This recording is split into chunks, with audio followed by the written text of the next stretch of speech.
In 2 hours, we will announce the winners of the third social entrepreneurship competition in travel. Stick around. I'll be your moderator for today. I'm Kevin O'Shaughnessy, the founder of a travel technology company based here in Dublin. I'll be one of the 29 different personalities to introduce you to in the course of today's events, but we have a job to do today. We have to find the two winners, listen to their pitches and get the two winners of the social entrepreneurship competition in travel through from today. So if you're watching live, make sure to share with your friends. We have a job to do for our live viewers, so stay tuned to hear a little bit more about that. But if you are watching a replay, feel free to share, and you'll find out more about the competition, its initiatives, its goals over on socialtourismcompetition.com. If you are watching live, you'll find our stream going live on over 8 different feeds, from Facebook to LinkedIn to YouTube. It's great to have you here. Please leave a little comment, like and share. Say where you're watching us from. It'd be great to capture a couple of your comments during the event as well. Today's job, though, is to hear pitches from over 132 different applications in 52 countries, which we've finalized down to 10 overall finalists today. So there are 4 in one track and 6 in another. I'll be talking about that in just a second. Today's running order will feature 2 separate groups. First in the launch track, we'll have a little public vote just after that, and the second in the growth track. So hang around. There are 4 candidates to listen to in the launch track. These are early stage ideas, so companies that have literally done a little bit of development from the ideation stage. They're keen to see their idea take flight and develop a little bit further, and they're either about to form or just have formed an organization around that. The growth track is for a company that has at least a minimum viable product and seeks to grow. All of the companies we're hearing from today have had over 10 months of mentorship with CINA, an organization that helps us to develop ideas for the competition. This is the 3rd year we've run the event. It started in 2019, founded by Claudia Abruzzo. We'll hear a little bit from her in just a moment. The initiatives from the 52 countries that we've heard from so far, we've touched on about 52 countries.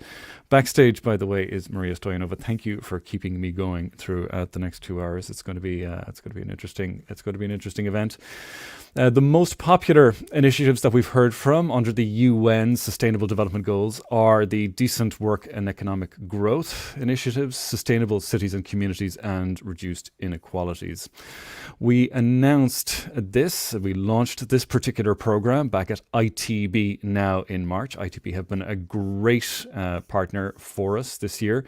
Applications were due in early May. We announced from the 30 on our shortlist, we announced the 10 finalists we're about to hear from in June, who've had that mentoring program from CINA over the course of 10 weeks. After today, we will pick 2 winners in each category, a first and second place. After hearing all the pitches, our jury will vote and say which they like the most. We'll also have an audience vote as well, which is really, really important. There are cash prizes for first and second place, slots to appear at ITB Berlin 2022. I cannot wait to get back to ITB and to feature on the Travel Massive platform for some publicity. The partners that make all of this possible, that make our dream in the social entrepreneurship competition come to life, are the TUI Care Foundation, who've been a great partner to power us this year. There's also the University for Sustainable Development Eberswalde, the Travel Massive organization, of course. Great to be part of that. ITB Berlin and the UN World Tourism Organization. So thank you to everybody for being part of something wonderful. The jury of 10 people that are helping us choose the winners for each of those two categories come from academic, trade backgrounds. They're entrepreneurs. They really know their stuff. They're quite passionate about the social entrepreneurship aspect of things. So everything from Mekong Tourism, UNTours, TUI Care, UNWTO. And here are some of our jurors, not all European, about 50% outside of Europe, which is great. We've got a good global coverage there, both Northern and Southern Hemisphere too. So what's going to happen for the next 2 hours, I'm going to introduce our first segment, which features Claudia and our partners in TUI, as well as Etienne Salborn from SINA. We're going to hear from the 10 pitches that we have in those two categories. We'll take a break in the middle. We have a very important job for the audience to do.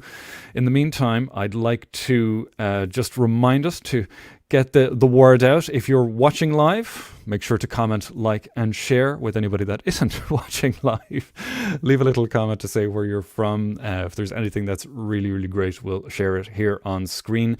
But you'll find the tags on Instagram. It's Social Tourism Competition. Facebook is Social Entrepreneurship Competition in Tourism. LinkedIn is the same. And our website, of course, if you want to find a good jumping off point, or if you are watching a replay of the stream, it is socialtourismcompetition.com.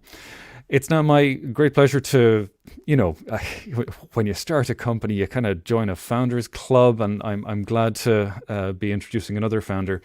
Really impressed by the traction you've had on this so far, Claudia Brutze. So Professor Claudia Brutze from Eberswalde University. It's my great pleasure to introduce you and to bring you up on screen here to take over our first panel for today's event. Claudia. Thank you very much, Kevin, for this great introduction. A warm welcome to all finalists, the audience, our partners, and the whole team of the Social Entrepreneurship Competition to this award ceremony 2021. It's really exciting that it is happening. I would like to start with a quote from Ruth Bader Ginsburg, a remarkable woman, as you know, or as we all know, worked all her life on change. Real change, enduring change, happens one step at a time. And this quote is to remind us all that we are all in the process of transformation. When we launched the Social Entrepreneurship Competition 3 years ago, we started this process of change. Today, I can say we have created a platform where people can find each other to shape the change, be it with different business models, new technologies, investments, different business objectives, and especially the desire to create a positive impact through tourism for the people, for the destinations, and for the world. We created the competition to transform tourism development and promote innovative initiatives all over the world. We want to support the social entrepreneurship movement with our platform to change the business view from focusing on unique selling propositions to social value propositions. Tourism is a wonderful tool because we work with and for people. In the end, it is not the competition among the participants that makes all finalists winners, but their intensive work on their initiative and their further development during the last 3 to 4 months. The Social Entrepreneurship Competition is a platform that invites and enables participants to grow together. All participants went through different rounds of evaluation and feedback. In the last 10 weeks, the finalists worked together with Sina, we will hear about that later, and received an individual mentoring and coaching. So all of them already won. The togetherness, the cooperation, the networking, the learning, and the developing together step by step. Today we come to this really exciting conclusion and climax, the award ceremony for 2021. And it will be very hard to choose the winner because all initiatives are exciting.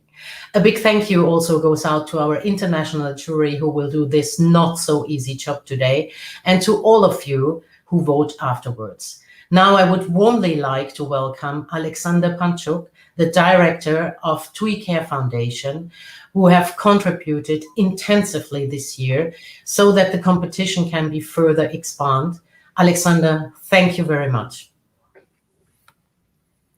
Many thanks, Claudia. Many thanks also to Kevin. A warm welcome from everyone at TUI Care Foundation. We're also very excited to see this event coming to life today with so many incredibly talented and inspiring entrepreneurs from all over the world. Also, a very warm welcome to everyone watching this event today online. Your participation is an important reward for us at TUI Care Foundation and to our great partners, the University of Sustainable Development Eberswalde, the Social Innovation Academy, but also ITB and Travel Massive, of course. And it is, of course, an important reward for the participating businesses. After all, the event is meant to give a stage for the social entrepreneurs and their innovative business ideas. We all know tourism is a global job engine and a key driver for economic and social development in many parts of the world. Tourism is therefore also one of the most important sectors contributing to the SDGs. However, there's still a huge gap to finance the SDGs, according to experts, around $2.5 trillion until 2030. This is why market-based solutions with positive impact, like the ones we will be seeing and hearing about today, play such a crucial and an essential role. The entrepreneurial spirit that all of today's participants share is fundamental to attracting more capital to the SDGs and to shaping inclusive and regenerative tourism of tomorrow. Therefore, TUI Care Foundation is proud to support this initiative that perfectly aligns with our foundation's goal, which is using the potential of tourism as a global source for good. Congratulations to all of the great teams that made it to the final round of the competition today. No matter if you end up first place this afternoon or not, your ideas have already contributed to transforming and shaping our industry for the future, and you can and you should be very proud of that. With that said, I'm very much looking forward to the pitches. Thanks to everyone and good luck. Thank you, Alexander. It's so wonderful to have you as part of this great event, and it's wonderful to share stage with you here. It's my pleasure to introduce our third speaker for this segment. It's Etienne Salborn from the Social Innovation Academy. Etienne. Yeah, hi. I'm from SINA, the Social Innovation Academy, and we're unleashing the potentials of African youth to create their own solutions in the form of social enterprises. And we do this through self-organized and responsible communities. And it has really, as SINA, been an honor, and we're extremely grateful to have mentored the amazing 10 finalists over the last 10 weeks. And the passion and commitment we have seen for tourism as a vehicle for positive change have really been remarkable. Some finalists, when we got to meet them, applied only with an idea. And over the last weeks, we have seen this idea take shape into a very short time. And other finalists have been able to secure finance, have been able to get the first investments, and we've seen all of the finalists grow their social and environmental impact. After having gotten to know the finalists a little bit, I know that it's going to be a very tough decision for the jury to choose the winners, but it is really our hope that the mentoring support in the past weeks has already made everyone a winner.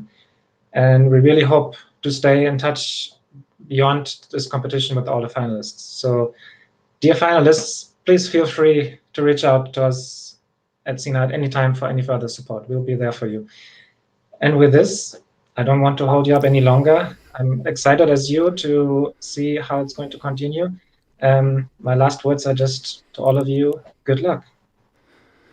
Etienne, that's a lovely blessing to wish all of our finalists today. I hope that you have made the judges' task a little bit harder. I love that greeting.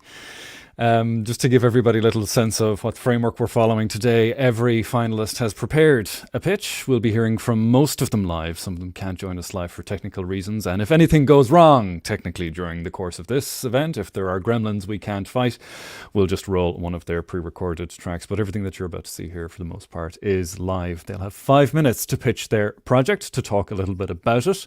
They'll be followed immediately by 2 minutes of a Q&A with one of the members of the jury. All jury members will vote on those projects, but keep notes. So during the next few minutes, we'll hear from 4 of our projects in the launch track. I'd like you to keep note if you're watching live, because we're going to ask all of our live viewers to listen carefully to pick out the audience favorite, and I'll give you notes on how to vote for that at the end. As always, keep your comments flowing here. We'll see what we can show on screen, and if you are using social media, the hashtag is social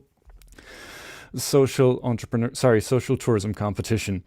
First up is Connie Jompart. It's an Argentinian travel journalist based in Seville in Spain, to talk about cigarette waste in a novel way to address the problem. This is Bus Cycle.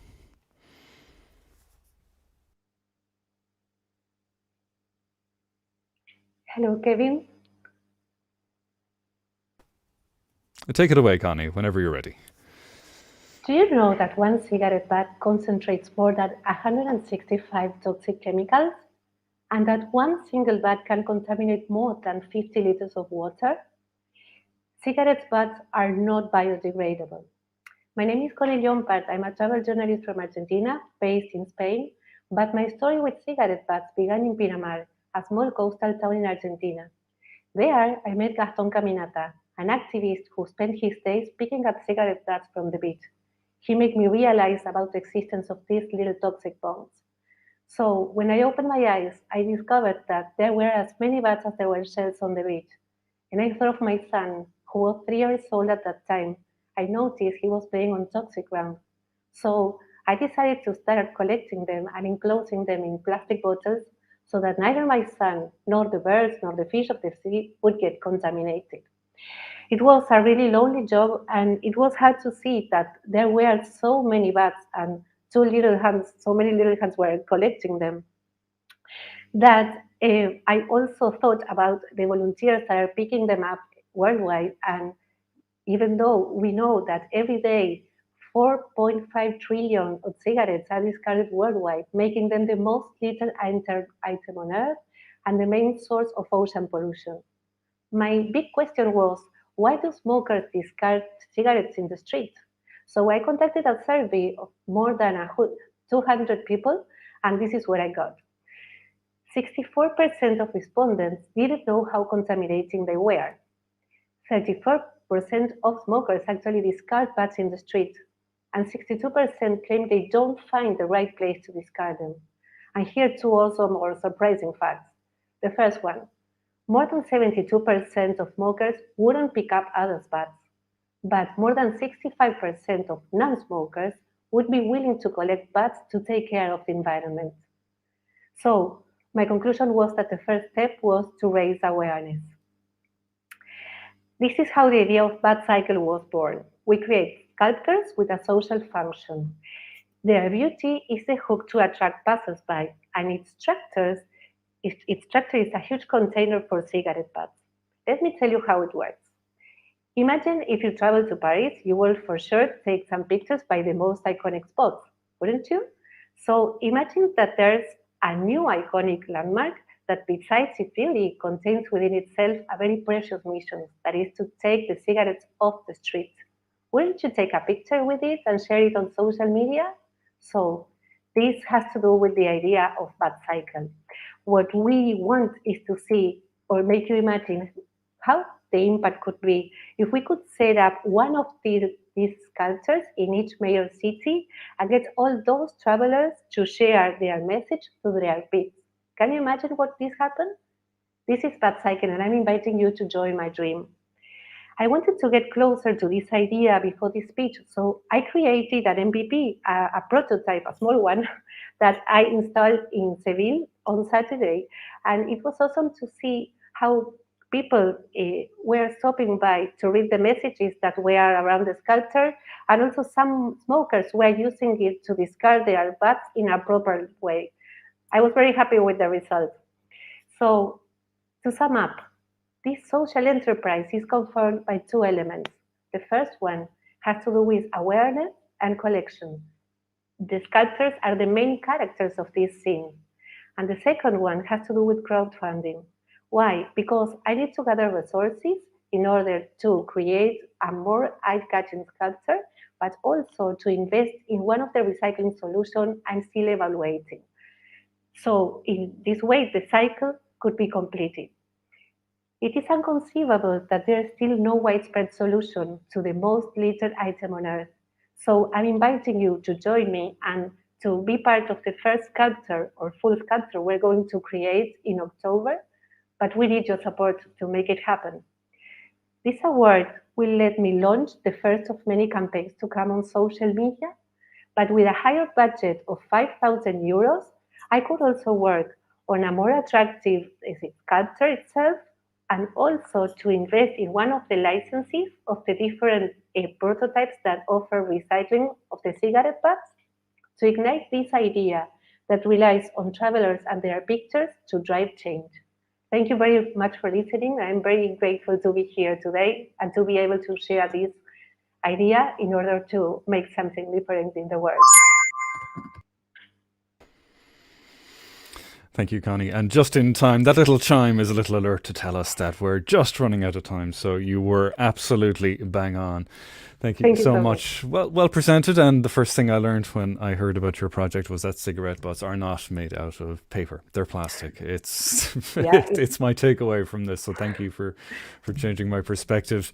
All of the jury will vote on these projects, but to help us explore the project in a little bit more detail, we'll ask one juror per project to have a little chat, and to talk to Connie a little bit more is Adaya Arizmendi from the UN World Tourism Organization. We're honored to have you, Adaya. It's great to see you here.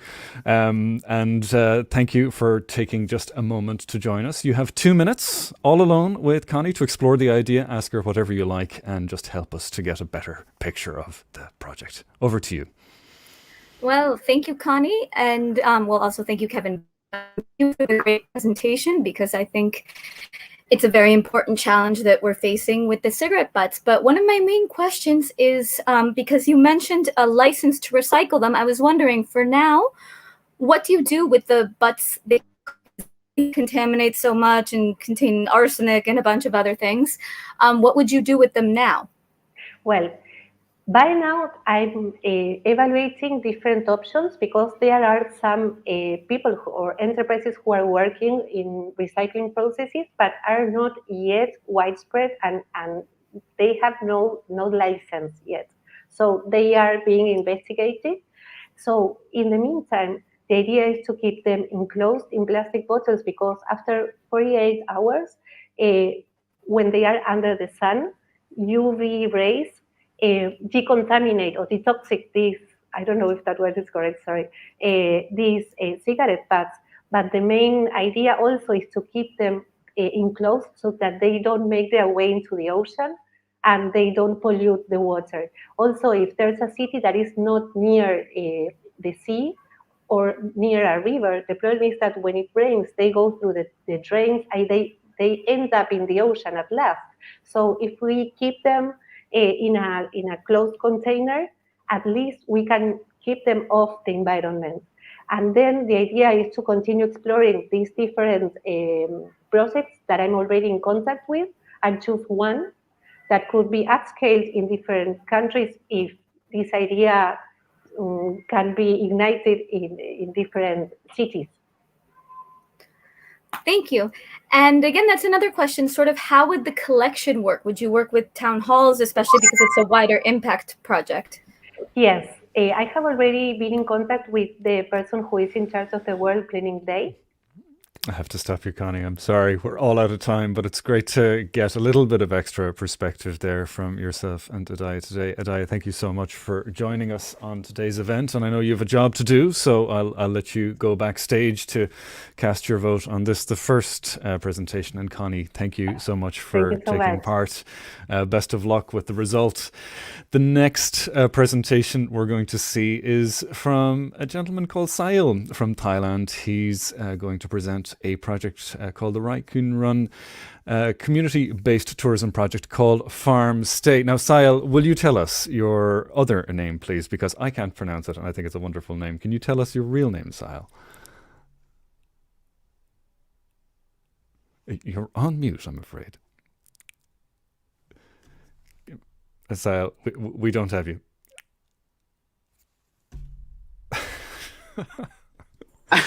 Well, Okay, it's still a live event. No, we can only get so many things wrong. Sail, I asked you to introduce you with your real name, if you could, please. Okay. Just a moment. We're okay. Oh, my real name was Pongpuna Dungryeong. Lovely. Yes, and yeah. Thank you for the name that's a little bit more compatible with my fumbling appreciation of your surname. I'd like to hear a little bit about Farm Stay. After that, we'll hand over to the jury. So your 5 minutes starts now, Sail. Thank you. Yeah. Sorry. I didn't saw my screen. I mean, To the recording. Let me know how you're getting on there. oh, I didn't see my screen yet. Okay, I see. Is it coming Do through? I start now?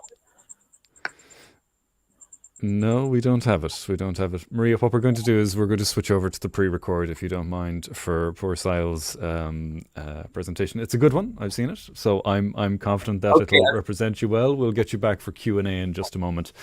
So sorry Okay. about that.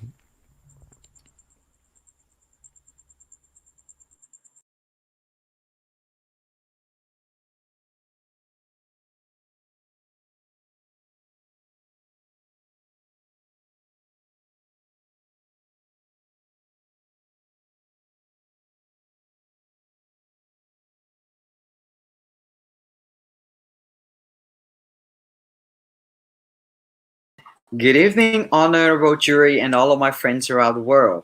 I am Sel from Thailand. I'm a founder of Raikundang Farm Stay that located in Nakhon Ratchasima province, northeastern of Thailand. Now today we are in the era of digital world, and this is a statistic a minute on the internet from 2020. So I think this can imply that our world is moving so fast. We are highlight this world with the fast culture. We have already losing our balance. And of course, if we want to heal this world or back to balance, we have to do the opposite. So the opposite is the slowness. So me and my friends looking for slowness and tourism.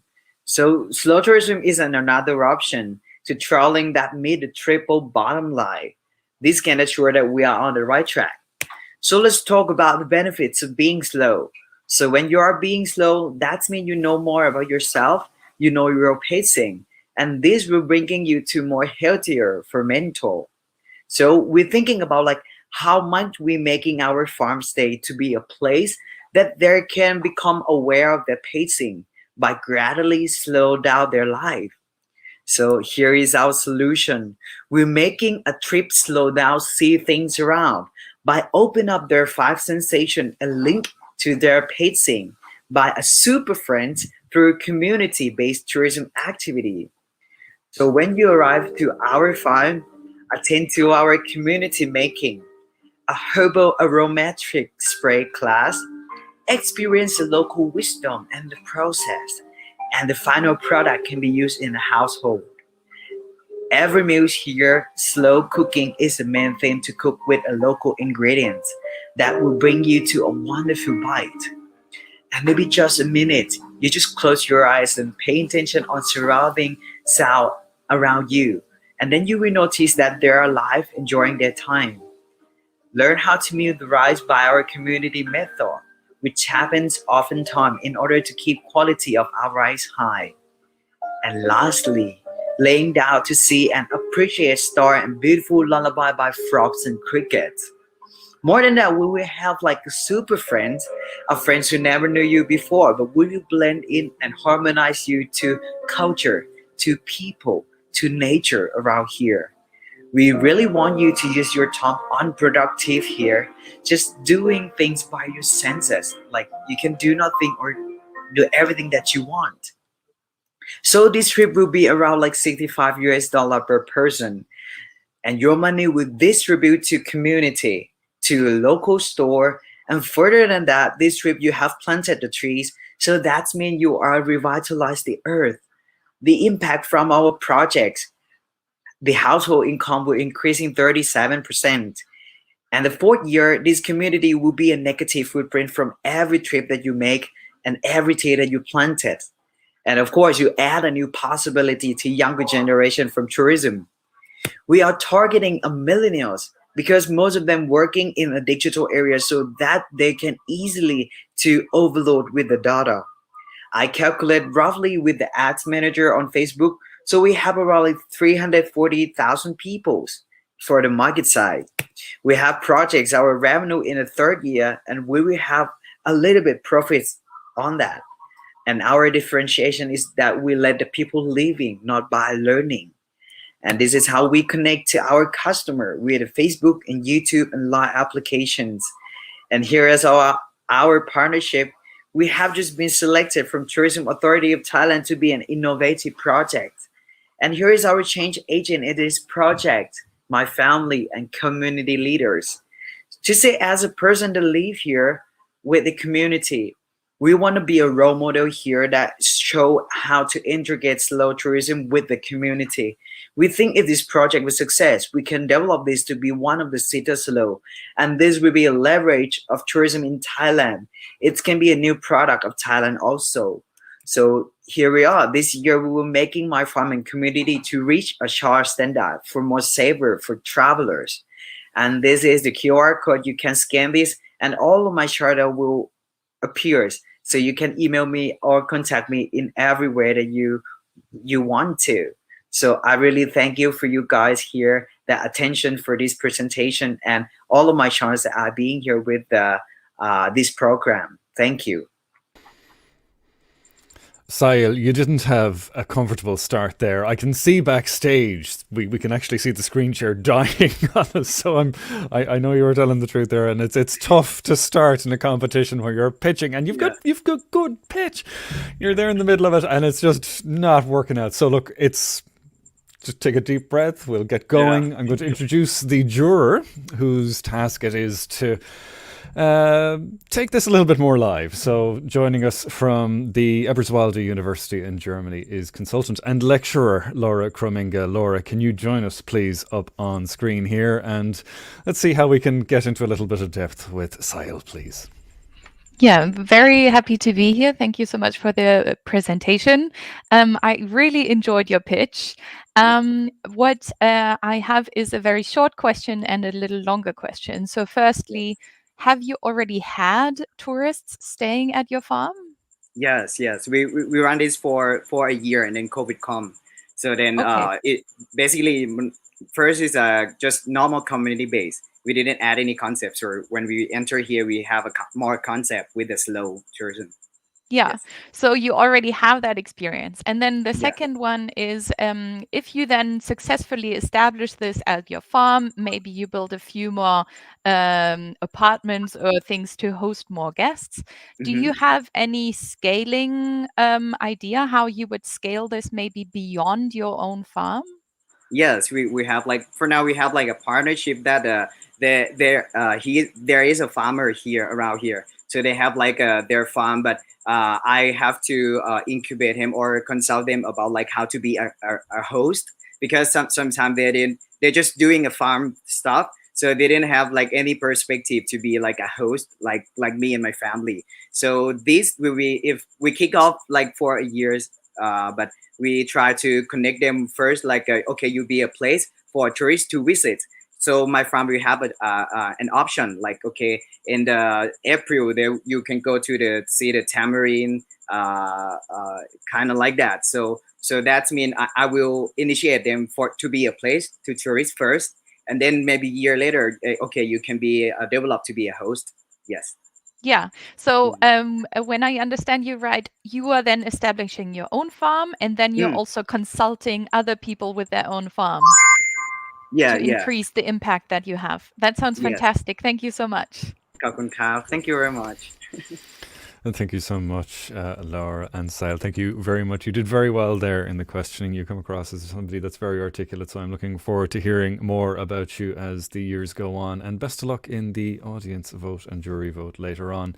If you've joined us just now, you're watching the Social Entrepreneurship Competition in Travel. Comment, like, and share. There are 8 channels where we're streaming live. If you're watching a recording of this, share a link to it from socialtourismcompetition.com. Our hashtags are down on the bottom of your screen. Make sure to comment, like, and share. Our third presentation from the launch track, the early stage concept track for the competition, is Gusvegi English and Nomadic Culture Camp. It's an innovative initiative involving eagle hunting in Mongolia, and it had my full riveted attention as I saw it. Presenting today is Marinelle de Jesus. So thank you very much. As it happens, I think Marinelle is in the Peruvian mountains, so she can only join us live for Q&A. We'll be watching a recording of a pre-recorded presentation from Marinelle. So Maria, when you're ready, let's go.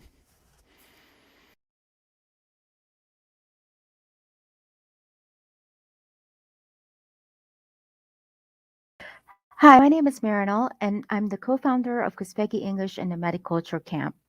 There's no doubt the pandemic has changed us tremendously. This was me last year in Mongolia as a stranded tourist and a tour operator. It was a terrifying time to be alone and not know the language. However, 294 days later, I left Mongolia feeling completely transformed as a tourist and a tour operator. I lived with the nomads and celebrated life.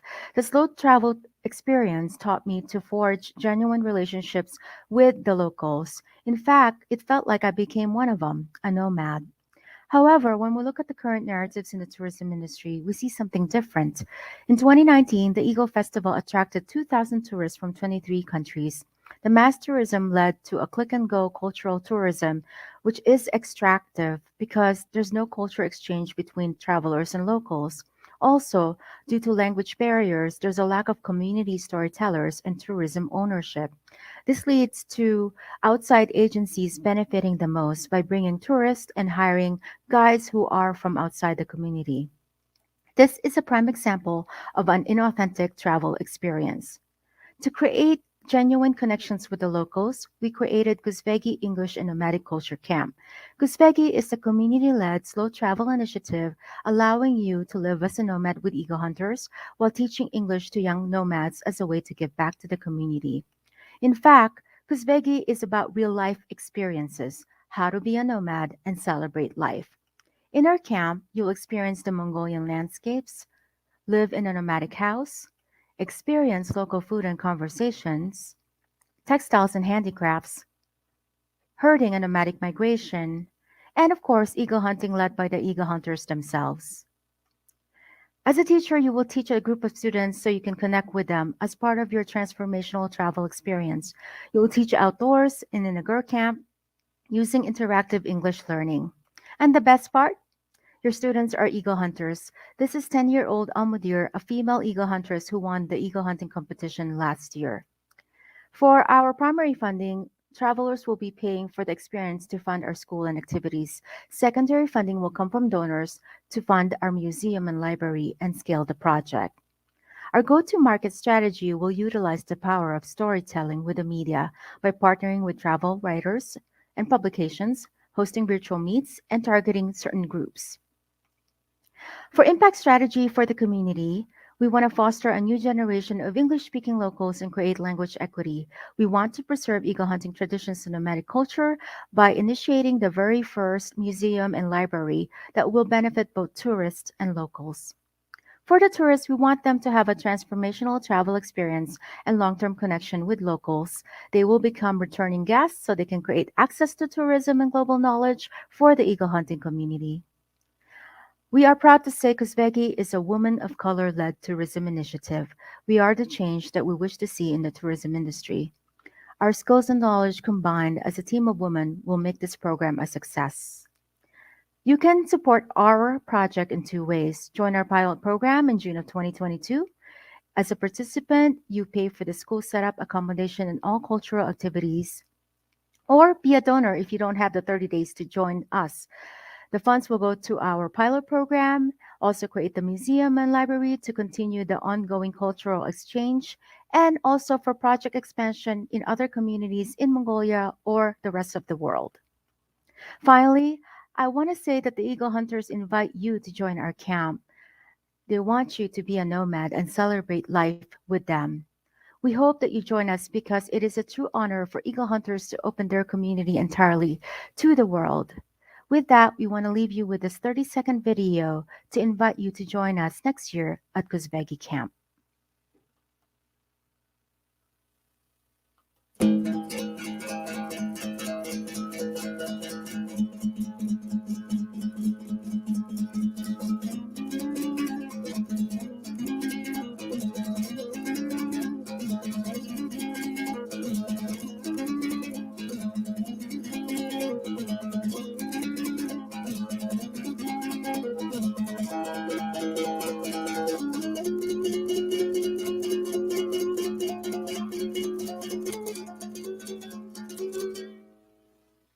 Thank you, everyone. We hope to see you at our camp next year. Joining us live as well is Marinelle de Jesus. Come up on screen. Thank you for joining us. And to question Marinelle and to explore the topic a little bit more is from ITB Berlin, Rika Jean-Francois. Thank you for joining us. Over to you. Your 2 minutes starts now.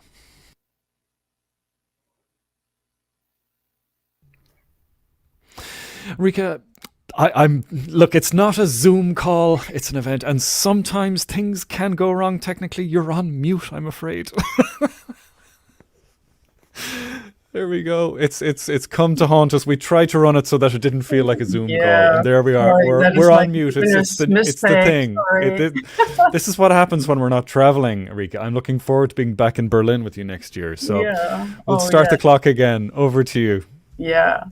So Marinelle, it's very, very impressive project, and it makes me want to go to Mongolia immediately. And I've been there before, and I know how beautiful it is. So my question to you is, how do you find these families? I mean, how do you identify these families? Because there are many of them, and all of them, I think, would want to be part of it. So how do you identify which families will participate in the project? Thanks for the question. Can you hear me okay? I just want to make sure. Thank you. I'm really happy to be here. It's really a team effort. You saw our team, a leadership team composed of the women in the Sagsai community. There's 5,000 people in the community. And you're right, there's a lot of people. I lived with them for months. And so I know some of the families. I met people who are interested in the project. We feel there is going to be a demand long term. So that's why we launched this project, because the kids and the families want their kids to learn and really become more global and connect with the world. So in terms of selection, it will be based on, our people on the ground who know the families who are interested, who want to partake. So every year, I think we're just going to build up on the people who are going to partake in the program. We want to open it to everyone as a chance to basically connect with the world and other cultures. Yeah, so you will have to rotate then, right? Yes, exactly. Yeah. We want to give everyone a chance for the sake of equity and inclusion, definitely. And one more short question. How long will a stay be to make it efficient? It will be 30 days. It's really set up to be just from June to July every year. Other seasons outside of that, as you know, Mongolia has harsh weather when it comes to outside summer. So also because the nomads are very busy. They're very busy people and they can only cater to the summertime. So definitely once a year, 30 days. Wow, that's great. I think I can't have more questions, right? No, unfortunately, we're very tight on time today. Rika, Marinelle, thank you so much for joining us, and best of luck, Marinelle, with the voting. And Rika, I'm going to send you off backstage so you can start adding your vote to Marinelle's application. So thank you very much to you both.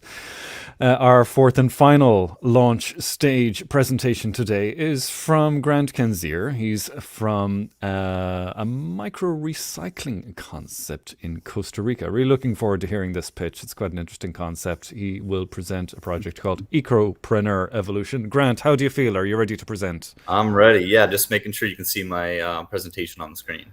All right. Well, I have it here, so I'm going to let Maria line it up. I'll be right back if anything goes wrong. But let's give it a go. Your time starts now, Grant. Thank you. I still don't see it, Kevin. I'm sorry. I just want to make sure everything. All right, perfect. Let me get it up and rocking.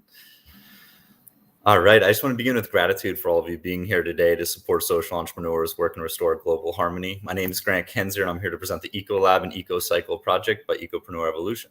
So we're all aware of the massive plastic pollution problem plaguing our planet. We see plastic everywhere in nature in our daily life, and it's truly decimating our beautiful tourist destinations and one of the worst massacres on marine life in the history of our planet. We think we can recycle our way out of this issue, but the reality is most recyclables aren't being recycled. The recycling system is broken. Only 9% of all plastics that have been produced have actually been recycled, and less than 1% have been recycled more than once. Our solution is the Eco Lab, an upcycled innovation center to create scalable, earth-saving solutions from plastic waste. Think of it like a mini recycling facility with all the tools and online curriculum to create a real business out of plastic waste. So I piloted this idea in 2019 after speaking at the United Nations in Switzerland. We went to Uganda and created wind turbines, computer hardware, and even reading glasses and tools out of plastic waste, while empowering hundreds of local ecopreneurs. So how it works is we have a recollection partner that picks up plastic from beach cleanups, community cleanups, from corporations, and even from households, brings it to the Eco Lab, where we have online education, coaching and support, and upcycling machines that take the plastic and turn it into eco cycles and eco innovations, and we help them be distributed globally. So what's inside an Eco Lab is technology, upcycling machines, art supplies, a library, and even organic farming supplies. But most importantly are the precious plastic machines that truly turn trash into treasure. We can create everything from bricks to wind turbines and suitcases out of plastic waste. But our flagship product is the EcoCycle, an innovative bicycle made from approximately 80% of upcycled plastic waste to support local entrepreneurs and tourists and serve the environment simultaneously. We create both business bikes and regular bicycles. So that gets to our revenue streams. We have both revenue from our bike rentals and our business bikes. We rent them through third-party hotels and tourist spots and through our EcoLab for about $25 a day, and then offer bike tours for $30. Our business bikes are leased to ecopreneurs about $500 a month with a 5% revenue share, and franchised to ecopreneurs about $1,500 upfront and a 20% revenue share. And we'll also be launching a crowdfunding campaign around Q3 of year one for $300 per EcoCycle and $1,500 per EcoCycle business bike. So we punched the numbers on this and done extensive projections, and thanks to the incredible mentorship from Sina, we actually even landed our first seed investment. So by year one, we project we can have about $800,000 in revenue. By year two, we think we'll hit around 3 million, and by year three, about 5 million, and predominantly coming from bike rentals and tours. So this idea is truly scalable. As shipping containers are ubiquitous, we can customize it per the community's needs, put it on the back of a truck, and take it to far-reaching communities all over the world, especially to universities, city centers, and live events. We plan to have hundreds of ecolabs around the world. By year 5, we think we can have about 10 ecolabs operating, and by year 10, think we have over 100. And these all work together, creating a global mastermind effect of ecopreneurs all helping each other evolve. So we're really focused on impact and the triple bottom line impact. We're partnered with the University of Florida and working to become a certified B Corporation, equally stressing people, planet, and profit. And as this idea was spawned from work with the United Nations, we're solving 9 sustainable development goals in one project.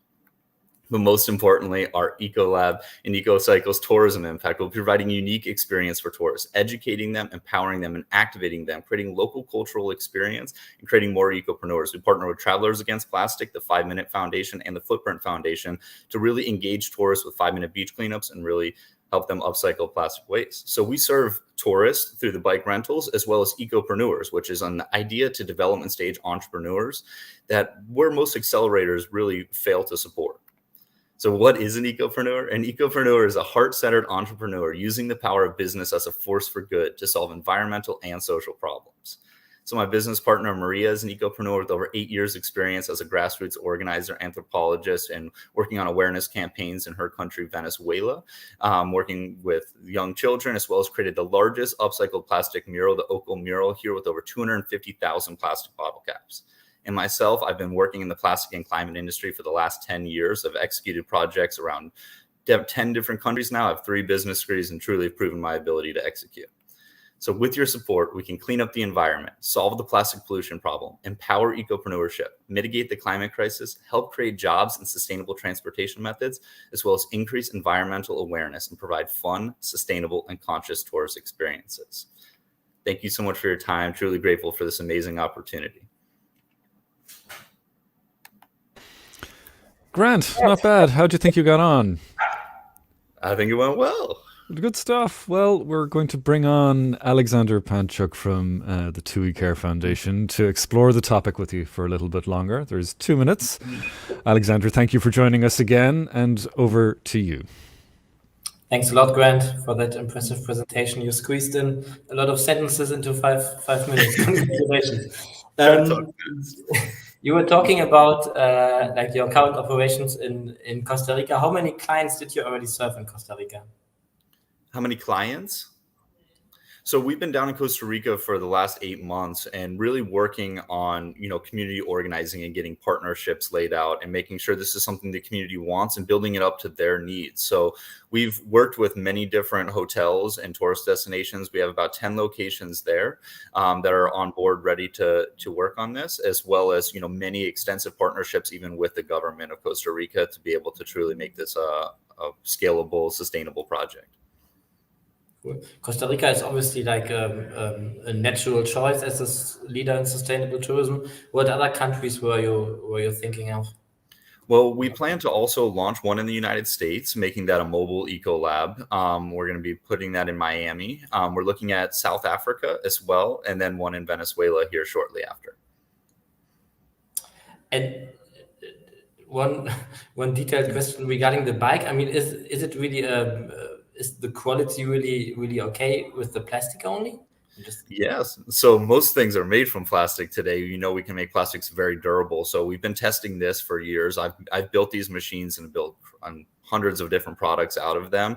We have a prototype and have a team of engineers, and the stress tests seem great. And the best thing about it, Alexander, we can throw them right back in the precious plastic machines and create new ones if we have any issues. So it'll be a constantly evolving process. Okay, cool. Yeah, thanks a lot. Thank you so much for putting on this amazing competition. Grateful for you all. Alex, Grant, thank you for taking part there. It was a great pitch, Grant. You really flew through that.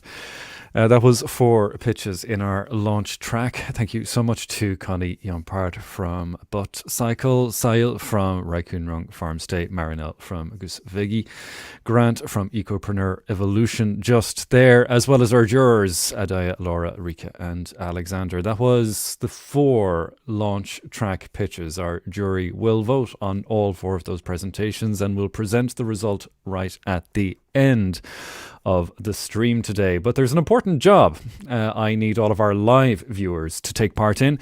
Thank you, of course, for joining us live. Make sure you're sharing it so that as many people as possible can take part in this live. But if you are, we have one important job for you to do. Back to the slide there, Maria, please. We'll take a look at this special audience favorite voting session. We will present 2 awards for each category, the first and second place. But, there's a badge of honor that any promoter, any entrepreneur can wear, and that's who won the public vote. That is what's happening now. Everybody that's watching the stream live can join in and vote either using menti.com with the code that you see there on screen. That's 797905444. That's MENTI.com, or hold up your camera app to the QR code and it'll send your mobile web browser to that link. In the next few minutes, we will stop public voting, so the time to do it is now. All of the early stage launch idea participants have only a few minutes left to call all their friends to bring in the votes, as well as all of our live stream viewers to do the exact same. So make sure you take part in that. The public voting is open just for the next few minutes. When you see me back here again, it's all over. This is the third year we've run this competition. It started in 2019. Last year, in 2020, there was a special recognition award given to the promoters of the startup Adventure with Locals. That's Hannah Baumverde and Rosette de Cool. We're going to hear from them now in a pre-recorded segment. I hope you enjoy it, and I'll be back in a few minutes to tell you how the vote is going.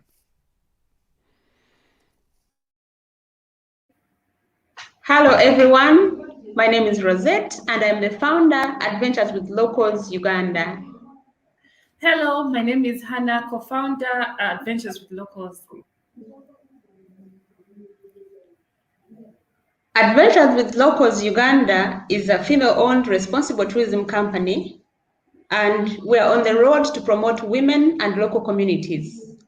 And of course, we cannot do this without our passionate, beautiful storytellers and local female guides that we work with together to create and promote local travel, authentic experiences that create a social impact.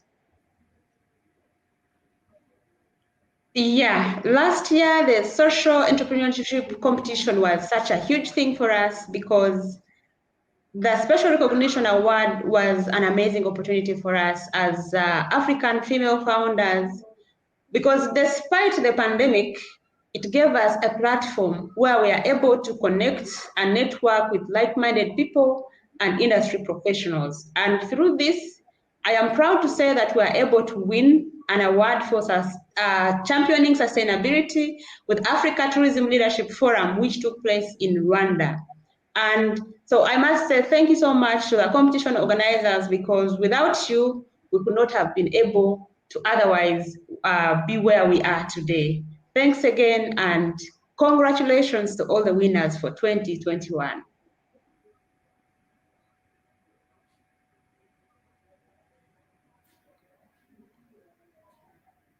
Of course, this was a trying period all over the world, and I won't lie, in Uganda, it was also very trying for us, but it was also a time for us to sit down and rethink our strategy, which we were able to do, and we came up with the kitchen gardens for women and our local guides who were able to still earn income during the COVID-19 period. As Rosette had said earlier, we were also able to connect with so many like-minded people who were also going through this, through the Social Impact Awards, and this definitely helped us a lot.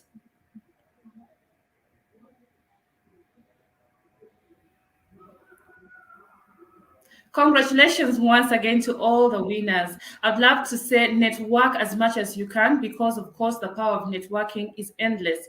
And secondly, stick to what makes you very unique, because most of the times if you try to copy what other people are doing or do whatever other people are doing, you will get lost. So stick to what made you unique in the first place and network as much as you can. And it only gets better from here. Congratulations, and a great journey awaits you.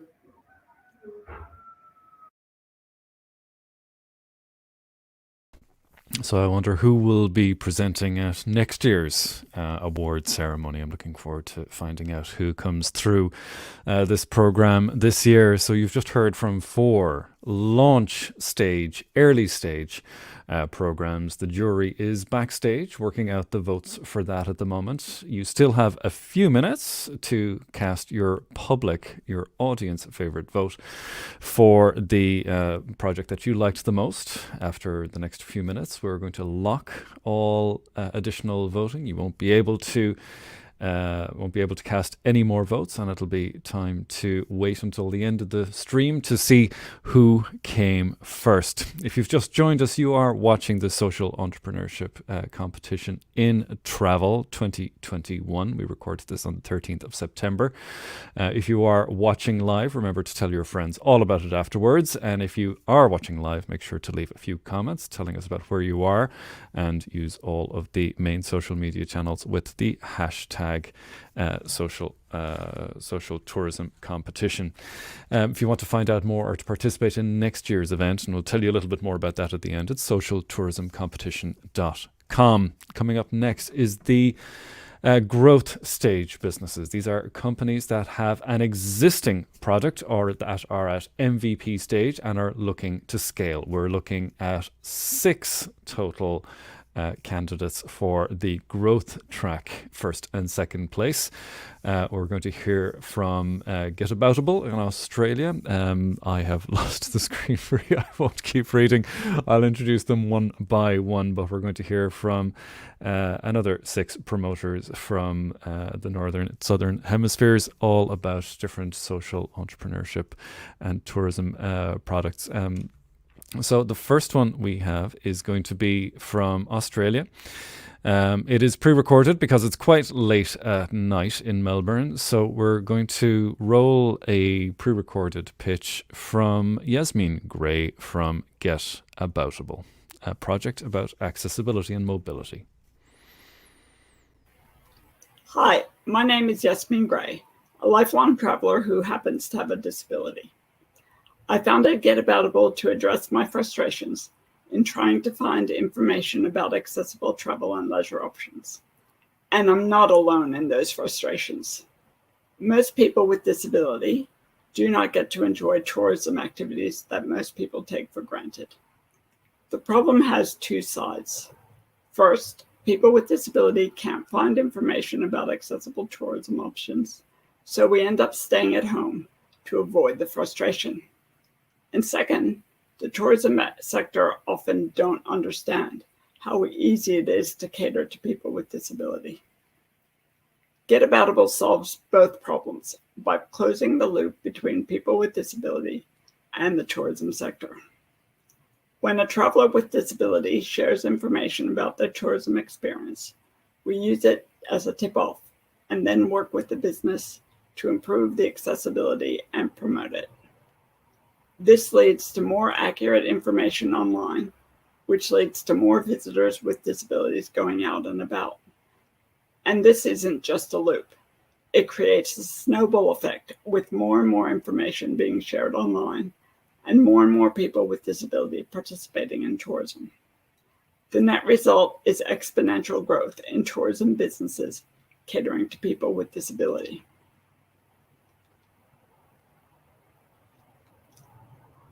Getaboutable closes this loop by offering services to travelers and to the tourism sector. Our many products work together to grow this snowball and connect people with disability to the tourism industry more and more. Our services are free to travelers, with our social impact being to promote participation of people with disability in tourism activities. Businesses pay for our services because there is a big return on investment in reaching and better understanding the valuable and underserved accessible tourism market.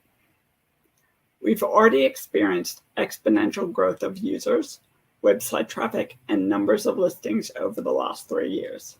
And this has been instrumental in demonstrating a market to grow our revenue with our successful annual conference and one-on-one support for tourism businesses. Both the conference and major destination marketing campaign happened for the first time this year, showing that we can be successful even with the downturn in the tourism sector. Not only do we have great traction for our services, we also know that there's a huge potential to be the next big trend in the tourism and travel industry. 20% of the population needs accessible tourism. Globally, accessible tourism is already worth more than $200 billion annually, and the market is growing 3 times faster than the rest of the industry. But most importantly, we are closing the very large gap between supply and demand in accessible tourism.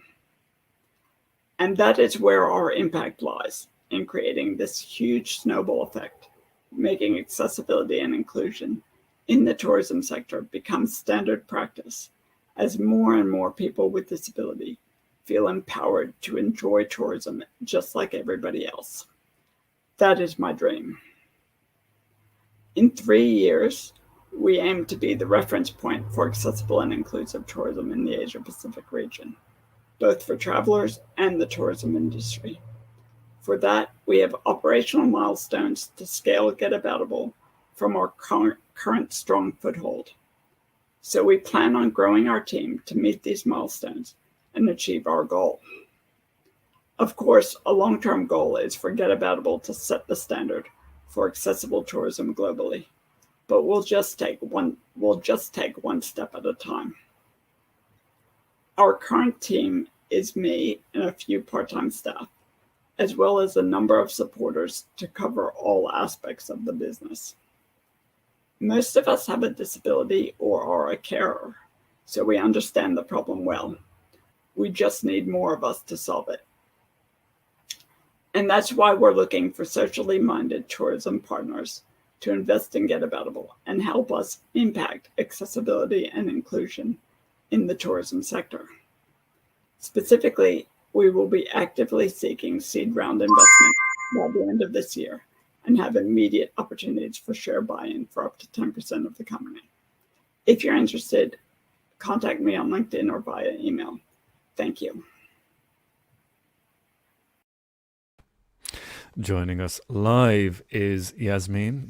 Yasmin will be joining us audio only because, look, it's late at night and it's not a good time in Australia to be taking a live video call. So thank you for joining us, Yasmin. I thought that pitch was quite good. Thank you for doing what you do. It's great to open up new markets and to be at the front of that. And to ask and explore the topic a little bit with Yasmin is Sandra Zapata-Aguirre from Colombia originally, but as a professor and researcher in Uruguay in tourism. So Sandra, can you join us on screen here, please? Okay. Over to you. Hello. Hi, Jasmine. Hi, Sandra. Jasmine, thank you very much. And first, I want to say I was very glad for the opportunity to discover your project. And thanks to you and your team for having focus on this group of people who, as you know, represent an important minority. Well, my question is, in this process of training and awareness for becoming a business more inclusive and accessible, do you know if these businesses are also working on being inclusive with their employees? For example, do you think when they work for improving accessibility for their clients, they think also in their employees? Do they actually hire disabled workers? That is exactly one of the things that we promote. In our experience, not yet. But it is certainly something that both through our conference and our one-on-one consulting services, we have included as part of the package. And in most of our presentations, we do say about how employing people with disabilities are integral to seeing all sides of the problem from within and being part of the design of the solution. Exactly. Perfect. Now, and finally, just to say that when I read about social entrepreneurship, I could see these key features of social entrepreneurship in your proposal, in your project. I could see an innovative solution, a team full of passion and creativity. So thank you. Thank you. Sandra, Yasmin, thank you so much for joining us today. We have our next presentation is with Stephanie Jones. Now, Stephanie is out to increase diversity, equity and inclusion in the global travel and tourism industry for Blacks. And I have a special job to do today, Stephanie, because not only are you here to pitch, but it is Stephanie's birthday today. So And literally, just as I said that, I have a little note from my producer to say that poor Stephanie has dropped off the connection. So we'll be switching to a video presentation for Stephanie while we're moving on to getting her back online for Q&A. So Maria, let's line up the video while Stephanie reconnects.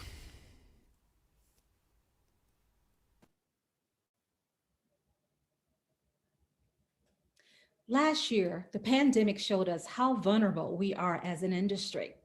However, many Blacks in travel and tourism were not actively participating and profiting in the industry prior to COVID-19. The George Floyd murder and the Black Lives Matter movement set forth a heightened awareness of social and racial injustices toward Blacks in America. Many travel trades, DMOs, associations, and media reacted by expressing their intentions to become more diverse, equitable, and inclusive within and outside their organizations. Hello, I am Stephanie Jones, founder of the National Blacks in Travel and Tourism Collaborative, and I have been on a mission to disrupt the travel and tourism industry by introducing game-changing initiatives designed to level the playing field for Blacks in travel and tourism, as well as increase DEI in the global industry. As BTT's founder, I have had the opportunity to have numerous conversations and meetings with Black-owned businesses, DMOs, travel trade, and media, both nationally and globally. There were and still are so many questions. How does my business survive or recover from the pandemic? To how does our DMO begin to address DEI in our organization and destination? To how do I find Black speakers for my event? Or how do I find qualified Black talent to hire? Now, it's not a secret that the global travel and tourism industry has sorely lacked diversity and inclusion, especially in business ownership and executive management positions. It should not be surprising that there is not a pipeline of Black talent just waiting to fill the many job openings in the industry. But let's keep in mind that prior to the global rise of the Black Lives Matter movement, the industry was not actively nor intentionally seeking to hire Black talent for C-suite positions. Now, from my many conversations, we know that recruiting and hiring Black talent is a challenge for many employers who now want to be intentional about diversity hiring and contracting. So BTT has a solution for that. This past April, we introduced the Black Tourism Talent Directory as a matchmaking tool to help the global industry connect with vetted, qualified Black suppliers, professionals, interns, and speakers. So BTT's goal is to create win-win partnerships and opportunities through the directory. Black tourism talent can create free profiles, and industry partners can create profiles to post supplier, employment, internship, speaker, and media opportunities. Black talent can be searched by 16 categories, as well as location, name, or keyword. Now, the revenue model for the directory includes 3 membership levels: a free basic profile, a $20 monthly membership, and a $499 annual membership for industry partners. Banner advertising is also a source of generating earned revenue. The directory has attracted more than 250 Black talent profiles globally, as well as industry partners, including Brand USA, US Travel Association, MMGY Global, and others. To become the premier go-to platform used by the global travel and tourism industry to source Black talent is our vision. Our goal over the next 5 years is to aggregate over 10,000 profiles and to match a minimum of 15 to 20% to global opportunities. For us, impact equates to more handshakes and signed contracts for Black-owned suppliers and new hires.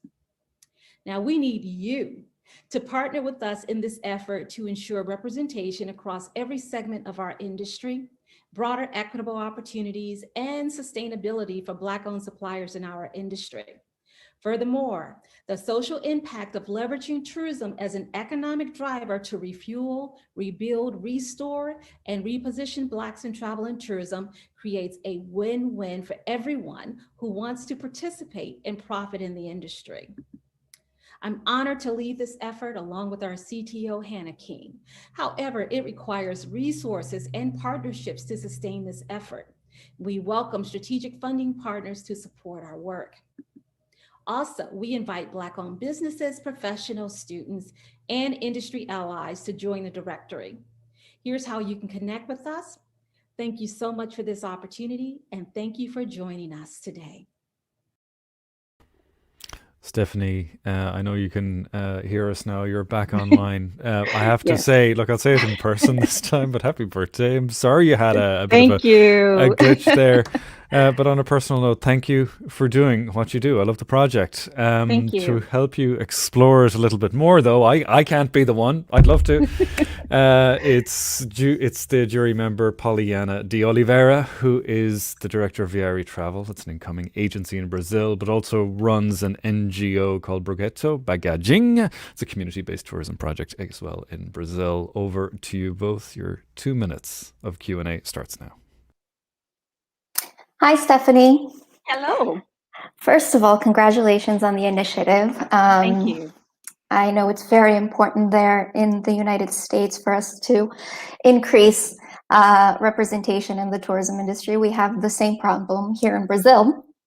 And one of the issues that I say that we come across quite a bit is in terms of seeing representation in the industry. So as you mentioned, one of the problems is we don't have Black people in C-suite positions in the tourism industry. Do you have any plans in terms of education and trying to get more Black professionals with a foot in the door in the industry and wanting to study tourism and wanting to study hospitality? Do you have any plans for this increase in the number of Black professionals through the talent directory as well? Yes, thank you for that question. We have several plans currently underway. One of them, because I have had this precise conversation with a few of our industry allies that are tapping us for talent.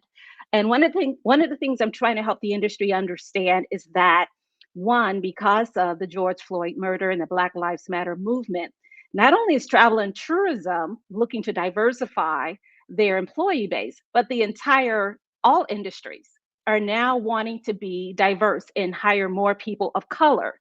So the industry is now competing with every other industry that's trying to tap Black talent.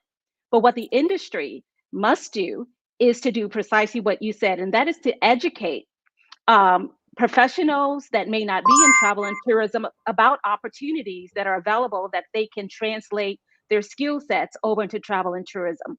So we are working on several initiatives to provide education to Blacks that are not in the industry, but may have an interest, but just want to know more about the variety of opportunities to work in the industry. It's time to wrap up. Stephanie, I'd give you an hour. Thank you. I'd give you an hour. I can't. Thank you, Stephanie. 2 minutes. Thank you all. Thank you so much. Poliana and Stephanie, thank you so much for joining us. Our next third pitch in the growth track is Quaila Women. It's Kim Whittaker and Azanda Dahaza. We have two people pitching. I hope this sounds great, guys, but I'm going to hand over to you here before Jens Trainhart comes as your Q&A. So over to you. Hi, my name is Asanda. With me is my co-founder Kim. We're from Quaila Women. Quaila in my home language is a Xhosa, means to climb. At Quaila, we believe that self-empowered women are change agents for their communities. And our vision is to connect a virtual community of 100,000 self-empowered women who climb personally and professionally through access to experiential learning, credible education, and as well as peer mentorship. Quaila was founded in 2018 with a goal of empowering young women in South Africa using tourism as a tool. As in South Africa, 4.5 of jobs were created through tourism. However, with COVID lockdowns and travel restrictions, we experienced massive furloughs and retrenchments. And 750,000 people in the tourism industry lost their jobs and the world moved to working remotely. But now you tell me, how do you work remotely when you barely have access to running water and electricity? with minimum network connectivity and internet. This in South Africa led to a spike in unemployment, especially among the young South Africans, to 63%. For example, meet Onela. Onela is from Langa Township. She used to work for a tour operator, but now she's retrenched. So at Kwala, we're focusing on unemployed young women who work in the tourism industry and have been retrenched. So we interviewed over 100 women to learn more about their struggles, and we realized three things. First of all, they lacked access to resources and opportunities. They lacked access to support, and finally, they lacked a growth mindset. Now, when we looked at the customer journey of someone like Onela, we realized that Onela, like many South Africans, was accessing the internet through her cell phone. Around 90% of South Africans access through their cell phones. And the most widely used social media and messenger app is WhatsApp. So in order to pivot, we developed a chatbot called Alora. Now, Alora is a virtual mentor, and she works through WhatsApp to let women know how to re-enter the job market, how to use their skills, how to launch a LinkedIn profile, etc. Traction so far, since February, we've had about almost 4,000 users and over 33,000 conversations. In order to provide support, we launched Kwela Circles. These are online circles hosted on WhatsApp video, where over 800 women are meeting daily in order to connect and to learn from each other. Now, in 2020, I did my master's thesis on what exactly made our road trip so successful, and how is it that young women were able to transform. What we realized is that growth mindset, showing up, problem solving, courageous conversations, these were all part of a road trip that we experience as travelers, and they're such an important part of learning. So we took those learnings and we created what we call the African Learning Journey, and we've incorporated this into a 12-month learning course. We're currently training 120 women on how to be managers. In the roadmap, we have a 6-month ride-hailing course where we'll teach the same soft skills, but partner with driving schools so that young women can work for popular e-hailing services like Bolt and Uber. We've also got in our roadmap a 3-month photography and digital marketing course in collaboration with Canon South Africa, so that we can teach young women how to photograph, how to do digital marketing, etc. So why now? The world is in flux, and we believe that hard skills that are worth training are growing in demand. So we believe that tourism, people who've worked in tourism are ideal to harness these new skills. So how do we make money? Well, our revenue works like this. All these services, the chatbot, the transformational learning journey, the sisterhood circles are free for women. And we work with South African CETAs and BEE to get tax deductions for large companies and smaller corporates so that they can contribute. We have a number of competitors in this space. We like to think of them as partners. You see, the job that we have at hand is so big, and together we're all tackling smaller bits of the problem.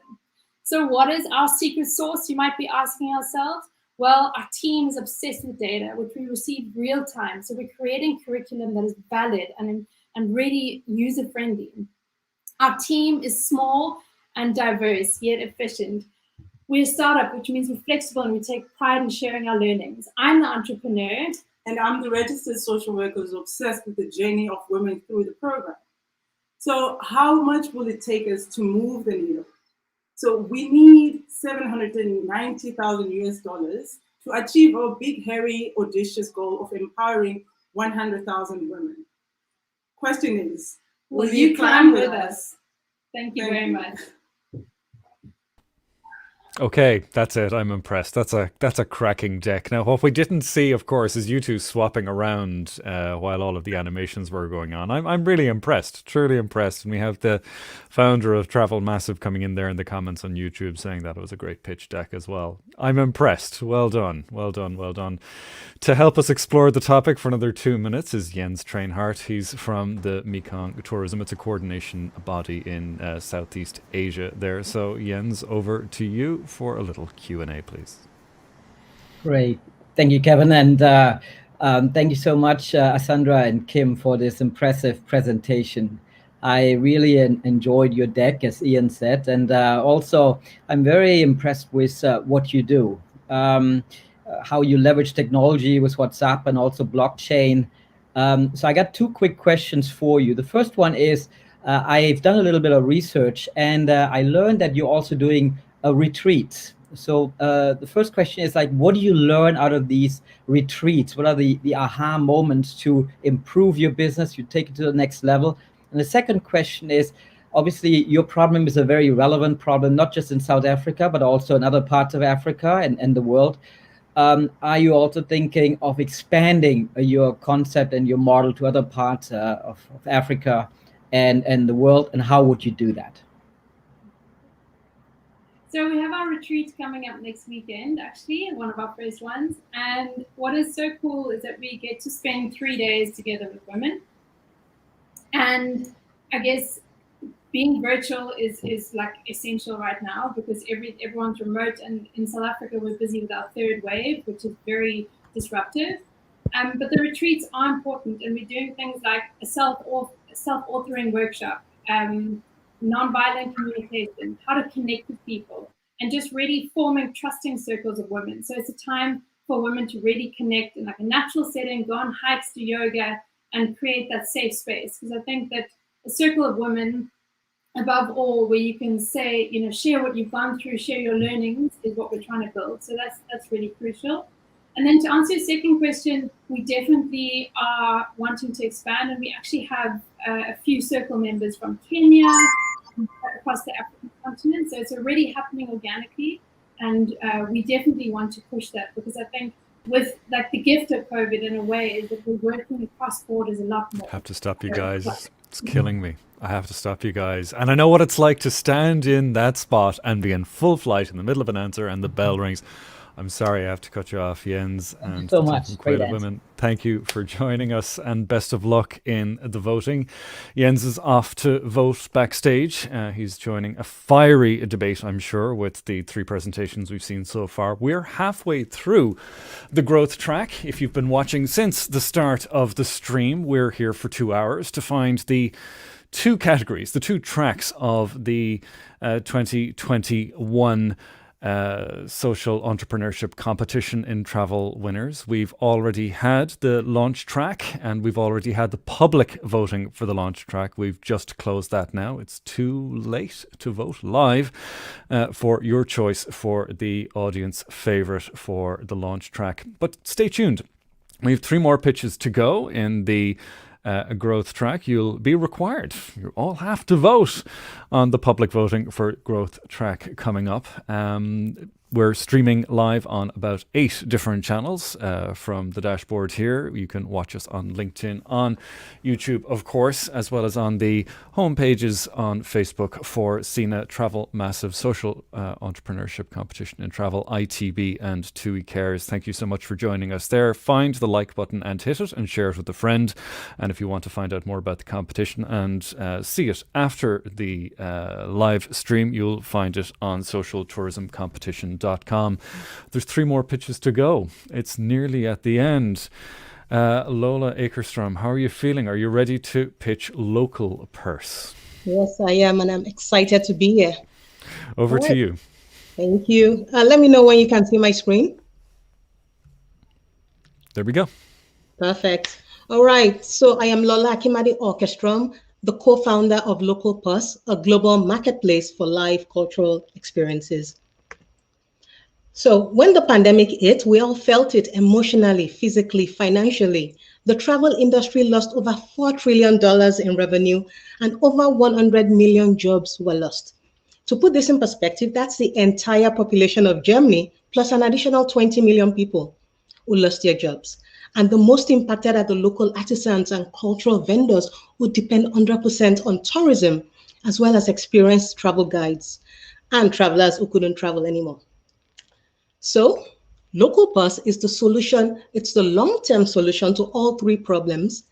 Local Purse is a web-based platform that allows local artisans and travel guides to use live video shopping technology to host travelers virtually. Our unique selling point is that we help save money. Physical travel isn't involved. We help reduce carbon footprints. Most importantly, we provide access and make travel more equitable again. And we foster the sharing of culture.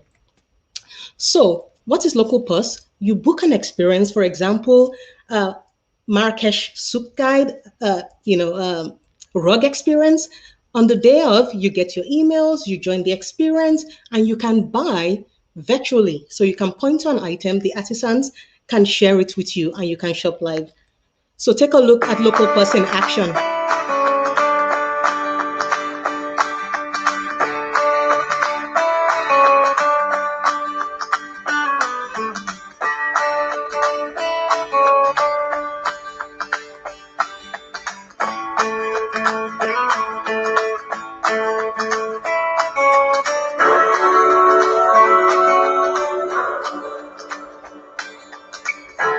So that's Local Plus in a nutshell, right?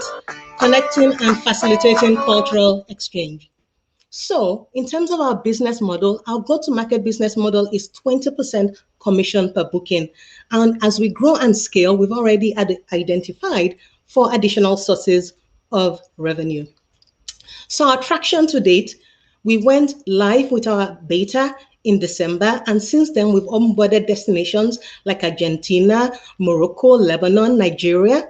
We have over 1,500 adopters waiting for us to onboard more destinations and more experiences, and we've taken over 75 paying customers around the globe. So in terms of impact, we know that booking one Local Pulse experience gives up to 6 times back to the local economy, because it's not just a virtual experience, it's also buying and supporting the artisans on the ground. And Local Pulse supports 6 of the UN sustainability goals. So we know that after our first year of being fully funded, in 3 years, we can grow by 10. We're going to scale quickly. We already know we're market validated. And this is the diverse team that brought Local Pulse to the world. I'm co-founder alongside Sarah Mansouri, and I've got over 15 years domain expertise, as well as a system architect and technical lead, and Sarah in product development and business development. So Local Pulse is a minimal footprint company that provides maximum social impact. We're looking for an initial investment opportunity of 250,000 euros. But to also put this in perspective, since going live in December, we've been bootstrapping. All what you've seen so far is about roughly 8,000 euros. So we know what 1,000 euros will do for us. So if Local Pulse sounds wonderful, if you want to support us, please join us, because this is a much needed social impact initiative. Thank you. Well done, Lola. To explore the topic in a little bit more detail with you, I'm going to re-invite back up on stream here Claudia Brutze from the Eberswalde University, and our co-founder, our main founder, I suppose, of the event. Claudia, thank you for joining us again. Over to you. Thank you very much, Kevin. Thank you, Lola. Really impressing. I really enjoyed your idea and your presentation. So if I make it short, I got that you are becoming the next Amazon, but for local artists and craftsmen. So I researched a little bit, and I found it very impressive to read on Crunchbase that you got your first 10K, and you already no, not 10K. That's in Swedish crowns, 1,000. Oh, okay, okay. Yes. So we have this clear. So yes. Please tell me, how are you onboarding, and how do you find the initiatives, and how are you onboarding them if you have it all over the world? Do you have people around? Exactly.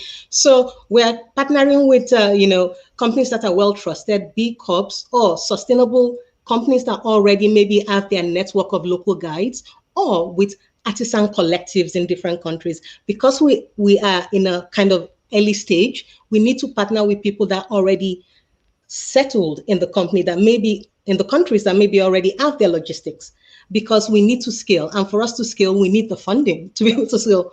And so that's kind of how we've been going to the market, is finding local partners that are trusted, that can help us vet their local guides, their local artisans, and start coming that way. Clear. One thing, if people start to travel again, so is this the end of your business idea? No, or what do you think? This is actually even the beginning, because when people start traveling, it's not like they travel for 6 months. Especially in the US, you get 2 weeks vacation. Local Pulse is making travel more equitable again. So you can start in the morning in Morocco, in the afternoon go to Uzbekistan, in the evening go to Lebanon. That's the point. And we're creating a long-term solution for the travel industry. Do you know, it's tough for me. I have to cut off I the boss know. here, so I'm going to have to call time on this presentation. Lola, thank you so much for a great and very animated presentation, and Claudia as well. Pitch number 5 in the growth track is Social B&B. Niels from Germany is going to join us up here and give us a quick presentation about what he's been up to. Niels, how are you doing? You feel ready? Yes, pretty good. How are you doing? I'm good. I'm good. In your own time, your 5 minutes starts now. Let's get Perfect. There we go. We at Social B&B believe in a tourism that benefits everyone. Especially now in this time of change, we have the chance to shape the tourism industry for the future and to rethink tourism. Because up to now, the local population has benefited way too little from the positive effects that tourism can have on the region. So to deal with that, we connect travelers with social and ecological organizations around the world, and thus create a completely new offer in sustainable tourism. My name is Niels, and I'm very happy to be here today and to introduce Social B&B to you. But in order to understand our concept, I would like to invite you on a journey to a village in Cambodia where the story of Social B&B begins.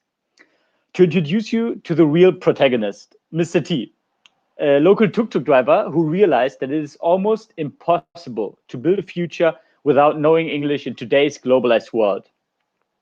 And since this was not offered by the local school, he decided to build a school by himself and give street kids the opportunity he never had. But unfortunately, like many great ideas, his project could not be realized due to a lack of funding.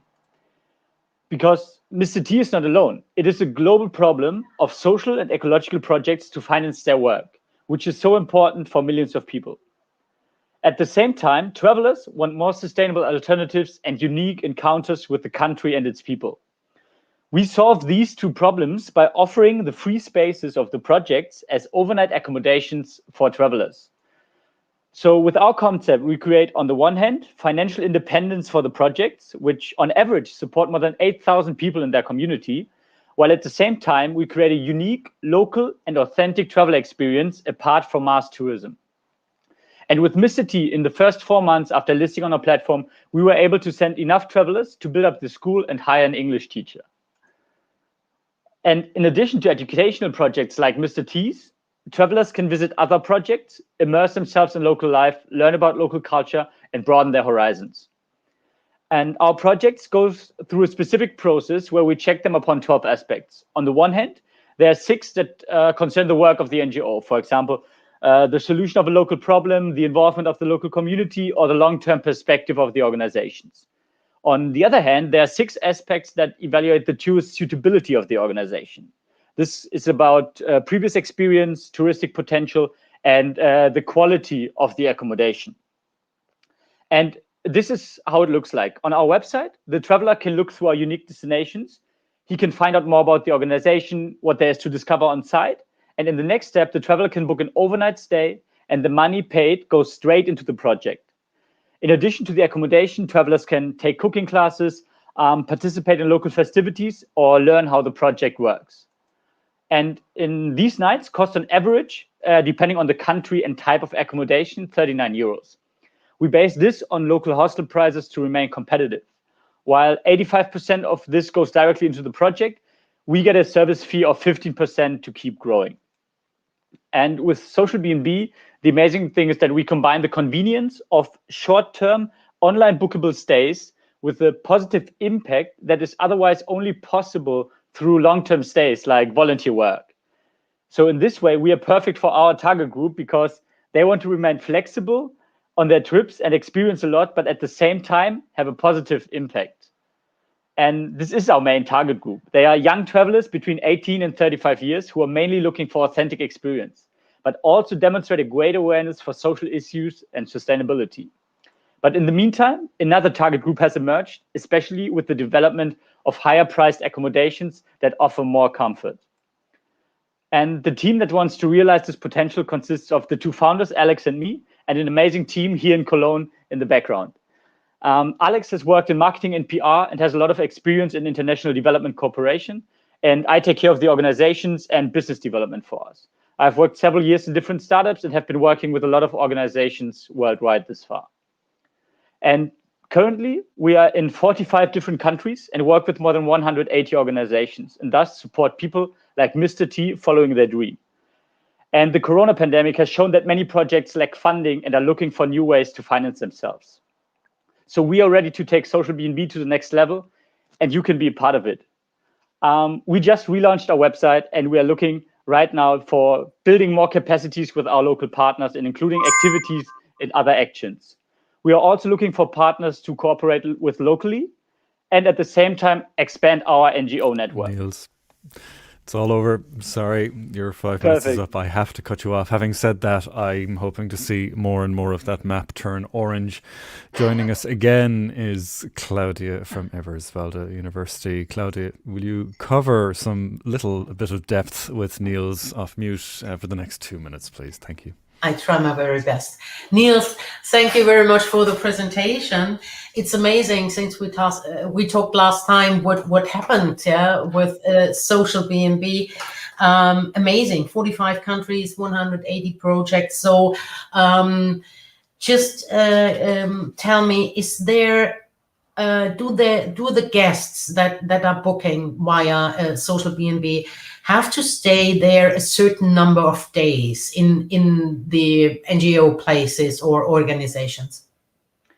This depends solely on our organization. So we give them the opportunity to set a minimum stay that they want, that they say, okay, it takes some work to set up everything. And they should at least stay like 3 to 4 nights. For example, especially if our organizations are sometimes a little more remote, so it takes some time to get there, and to get like the full experience, they should stay a couple of nights. But on the other hand, we also have accommodations, organizations that are more located in the city center and that are very easily to get to. And then we can as well have the convenience of like short-term stays. So in the morning, you don't even know where you're staying in the night. You're only looking for an accommodation for the night. And then you can use Social B&B as well to support these organizations. I was thinking a little bit about the impact. If you are stay just one day in an organization, maybe you cannot be a help because you have to orientate yourself. It was just like that you have to maybe a minimum stay of 2 or 3 days, something like that. Definitely, but the main part of Social B&B is of the accommodation and the overnight stay. So the travelers are not obliged to actually help and support, and that's why we actually don't have this minimum stay, so they can as well do the short term and don't put extra work on the organizations and the project. Thank you. It's a good place to wrap Thanks. up. Claudia, I'll see you back here in a while. Niels, that was a great presentation. Looking forward, like I said, to seeing more and more of that map turn orange. You're watching the Social Tourism Competition. It's the Social Entrepreneurship Competition in Travel, a Social Entrepreneurship Competition in Travel from the socialtourismcompetition.com website. You can find us streaming live on 8 different channels right now.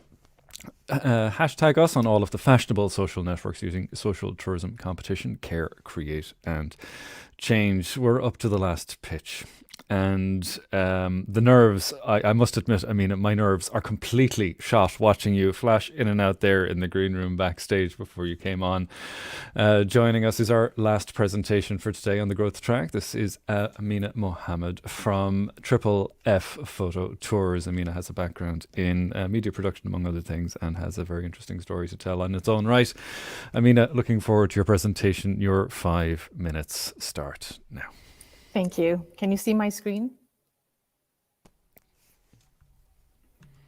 Yes, perfect. So hello, everybody. My name is Amina Mohammed. I'm the founder of both a socially conscious travel company called Triple F Photo Tours and a nonprofit called Cameras for Girls. I'm grateful to be here today to represent Canada. My parents taught me early on that to give back was to make the world a better place. And with that in mind, in August 2017, I came up with the idea to combine my passion for travel, philanthropy, and photography as a vehicle to change the lives of girls and young women in as many developing countries as possible, starting with my home country, Uganda. The problem as we see it is threefold.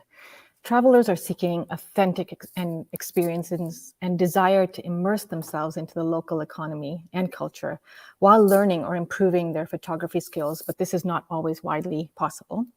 Not all travelers are knowledgeable about photography and thus cannot bring home photos that they are proud of. And third, not all travel companies are interested in offering cultural experiences into their photo tours.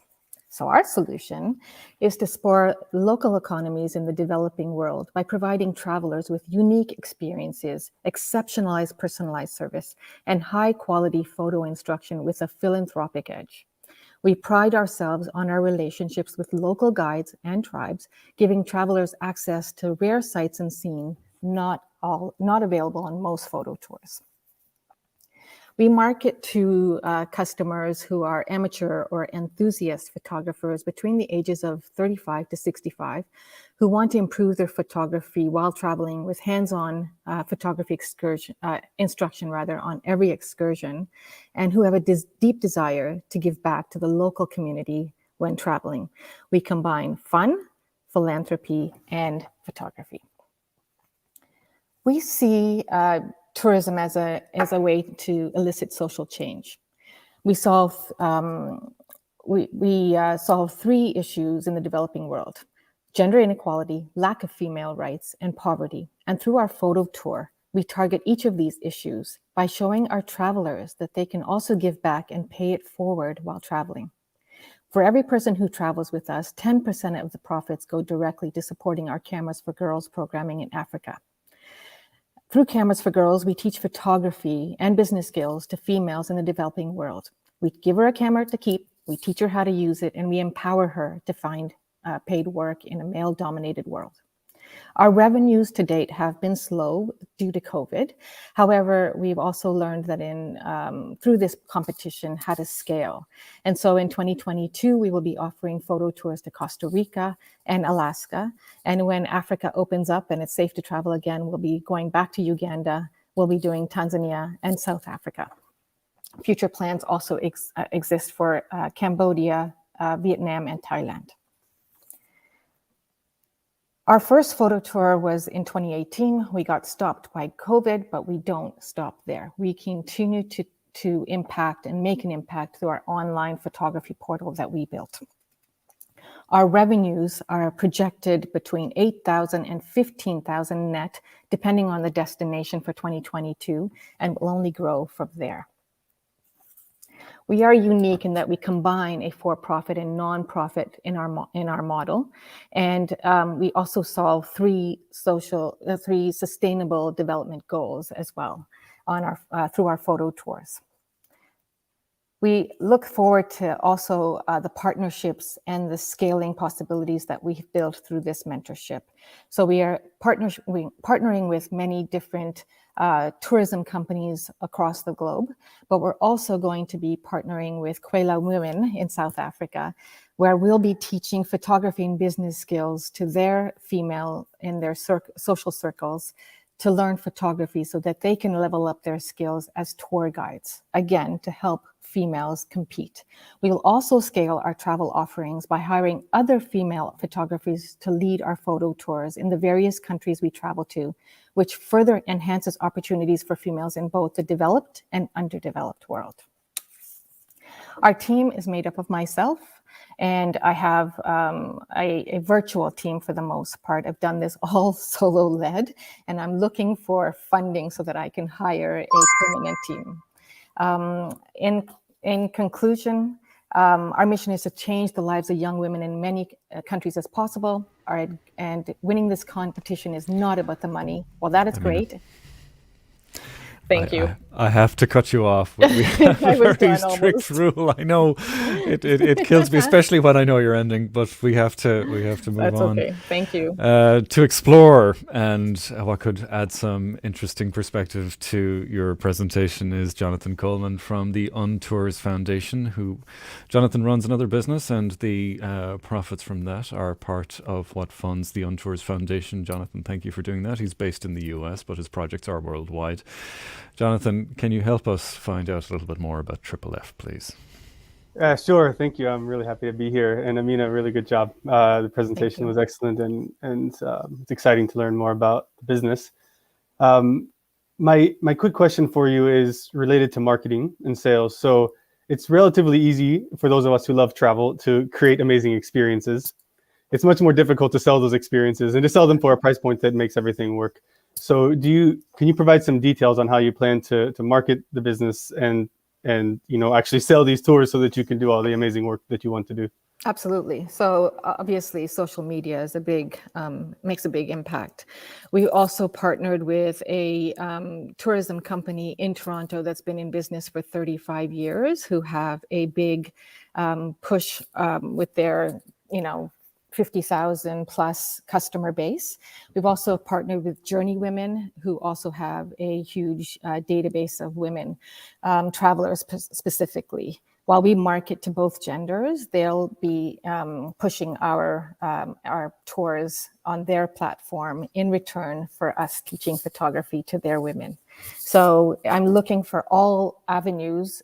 With a solo-led, it's hard to reach your small network. So by partnering with others, we can make a bigger impact. And people, when they learn about the Cameras for Girls, really light up because they see the social impact that we're making on the other end.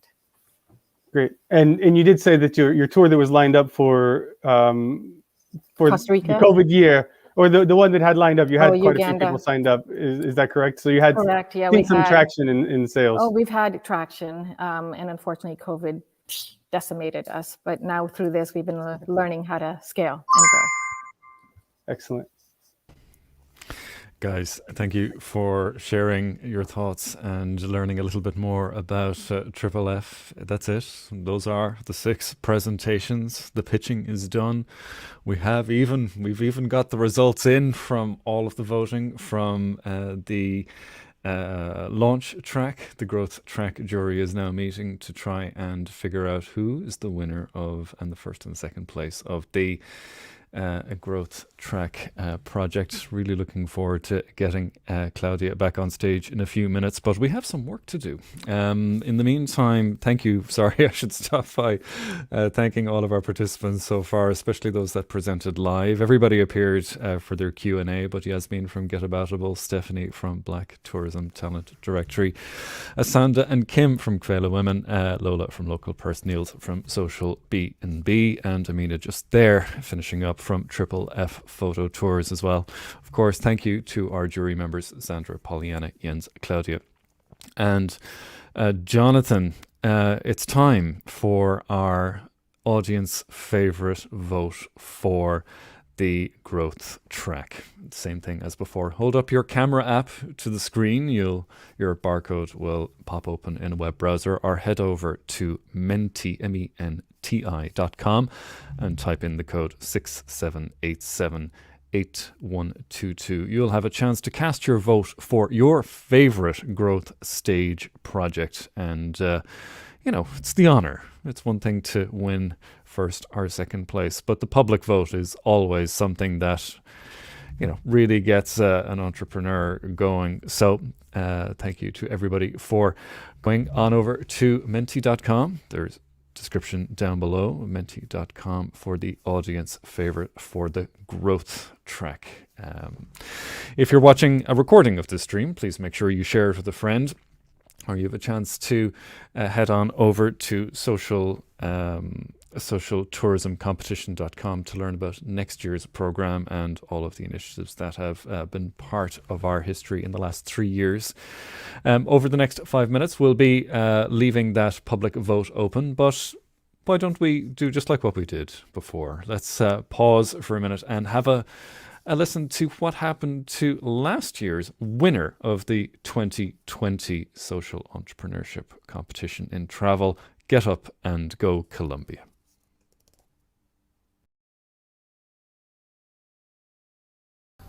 Hello, my name is Miguel Angel, and I'm one of the co-founders of Get Up and Go Colombia.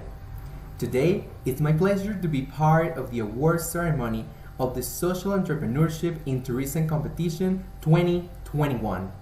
I hope that you enjoy this ceremony And also, I would like to tell you a little bit of what has happened since last year. Get Up and Go Colombia is an NGO that works in zones that were previously affected by the Colombian armed conflict, transforming old war territories into new tourist destinations where people from Colombia and all over the world can go and visit and be part of experiences that are based on both community-based activities and peace building. During the last year, we finished one of our most important rural community-based tourism projects. We worked with USAID in order to develop and to train more than 28 people in a rural zone called El Tambo.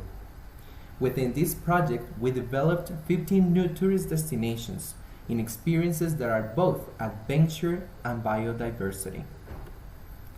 Here, we also developed an innovative platform. Welcome to El Tambo 360, an online platform in which you can see El Tambo and these destinations all over the world. A platform developed in both English and Spanish, as they are two of the most spoken languages in the world. The idea of this platform is to show the natural places that surround all the activities in El Tambo. Of course, not only the activities, but also the services that you can access in this beautiful area. There is accommodation in glampings, an innovative way to see the West Mountain Range of Colombia. Can you imagine waking up in Colombia and look at these beautiful mountains?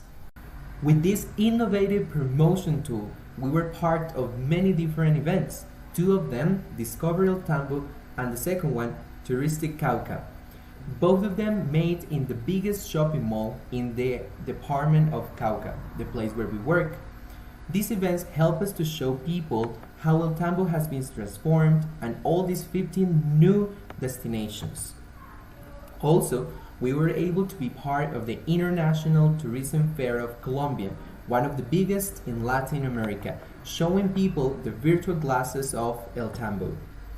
Also, during this last year, we founded a Peace Center and Cafe, a place where tourists from all over the world who arrive to our capital are able to see the different peace building strategies that we have, not only in tourism, but also in agriculture and handicrafts.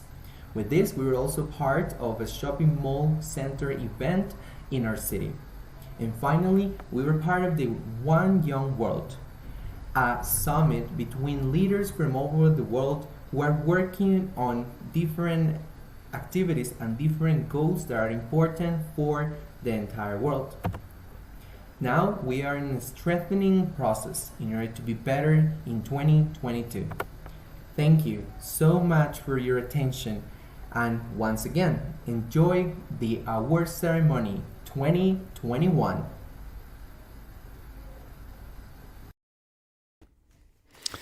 That's it. Well done to Get Up and Go Colombia. And oh my God, the energy and the view there is absolutely incredible. I'm going to bring Claudia back on, and Claudia is going to announce the winner of the launch track and growth track. But Claudia, I want to just... I need to tip my hat to you on something. There's something that I've been overly impressed by, and I just really wanted to get it out there. When you study entrepreneurship and when you really, really look under the surface of Nascent, as in not really out there, out and out, public entrepreneurs, people that are thinking about launching a company, any study that you see about first time or second time round entrepreneurs, it's usually in the region of 85% male, 15% female. And we've seen today about a 70% application rate and finalist rate on this program. That's not easy. And I just have to tip my hat to you. That is an amazing achievement for this kind of event, or any kind of event at all, to get that level of female participation. I'm very, very impressed. It bucks the trend and I love to see it. So thank you for at least that. I know you have a job to do. So we have the winners to announce, and we'll be back in a few moments to talk for our closing remarks. But just from the first little note there, thank you so much for like I said, bucking the trend. Have you the winners? to announce, Claudia? Kevin, thank you very much. So we are doing this now for 3 years, and what I discovered first is that we attracted a lot of women from the first year on, and there are a lot of studies around that. Social entrepreneurship opens up a lot of opportunities also to women, because they have different objectives when they are going out to think about business. And this is really an interesting development. I was talking about change, and this also changes the business world. Yeah. So I need a tush now. Drum roll. Okay. So I'm really happy, and it was not easy. Please believe me, all outside. I would like to thank a lot to everybody who took place today, who voted, who presented all the great initiatives. And I would like to start with the second prize on the launch track, which goes to Ecopreneur Evolution. Congratulations.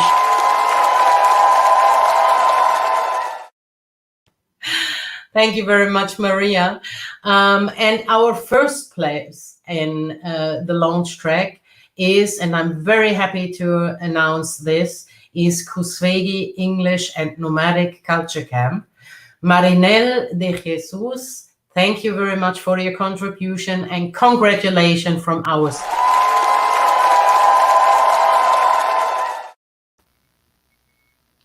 Hi. Oh.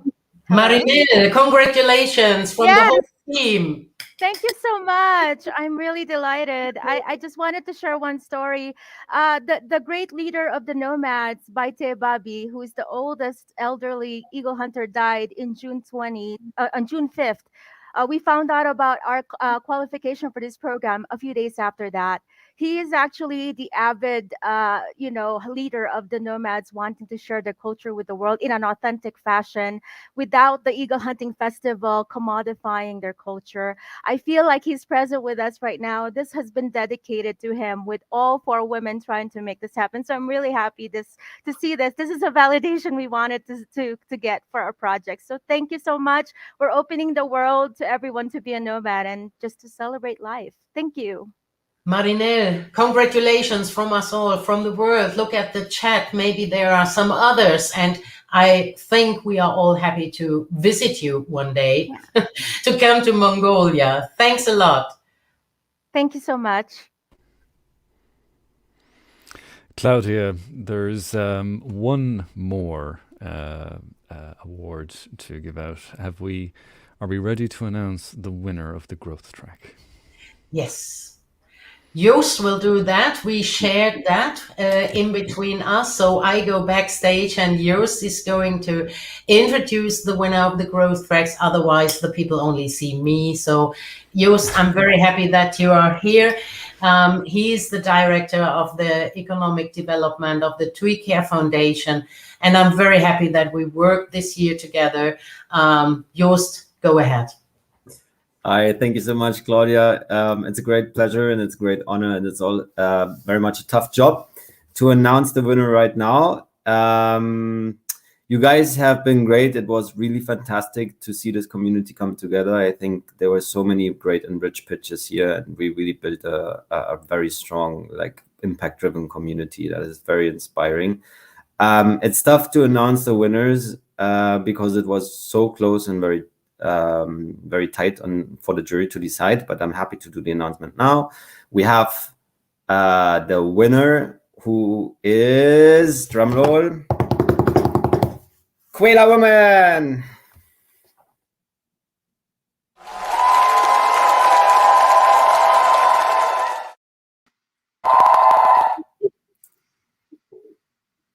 Thank you, Ngozi. Thank you so much.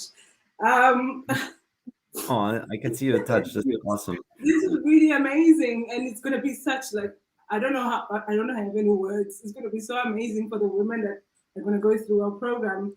And I want to thank the team and also Edson for his help with this. This was just brilliant. Thank you so much. Thank you for saying that. You're gonna go a long way, guys. Really, really awesome. We have a second place that shall be mentioned, right?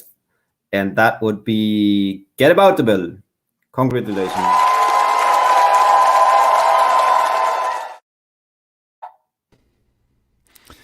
Joost, you'll be back on screen in a moment, but on behalf of everybody that's involved, thank you for powering this event in TUI Care.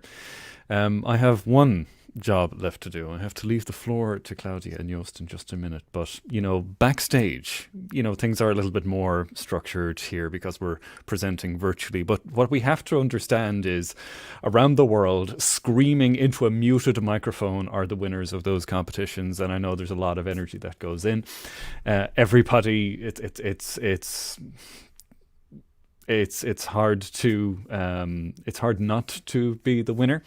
But it's more important to take part. Everybody is bringing the conversation about social tourism forward. This is extremely important that we generate these messages. So everybody has contributed in their own wonderful way just by being part of this event. I can't say the term "you're all winners" without making it sound a little bit funny, but everybody has done extremely well today in my book and has brought the conversation forward. Thank you for that. I have one job to do.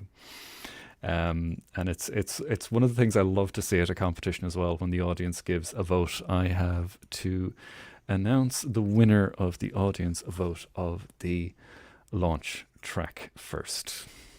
The winner of the launch track for the audience favorite is Butt Cycle. Well done. Well done, everybody. That was not the same kind of voting at all as we had in the main jury voting, but well done to Connie Lampart for achieving that. We have one more, and I don't actually know because it's not on my notes here on stage, so I'm about to learn who is the winner for the growth track. There's all kinds of messaging happening here in the background. I'll fill in the time a little bit while we're compiling the results. And here it looks like they're slowly coming together. So it's always interesting to see which way the audience votes at a competition like this. The stakes are quite high. It's a wonderful competition to be part of. Are we ready, Maria? How are we looking? We're nearly there. We're nearly there. It's the last minute thing. Everybody's been very good trying to get everything together. We look like we've got something coming up. And backstage, I can see the screen share slowly coming together. Here it is. I have no idea who has won the audience favorite for the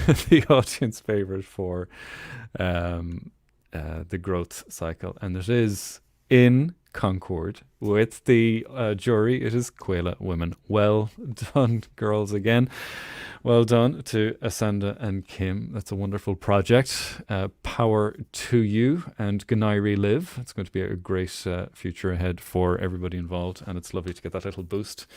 You benefit from the first place prize, some placement at ITB and the Travel Massive platform. So well done. This is where I sign off. I'm going to hand back over to Joost and Claudia for some closing remarks. But until we meet again, hopefully in person, Slán, goodbye, and auf Wiedersehen.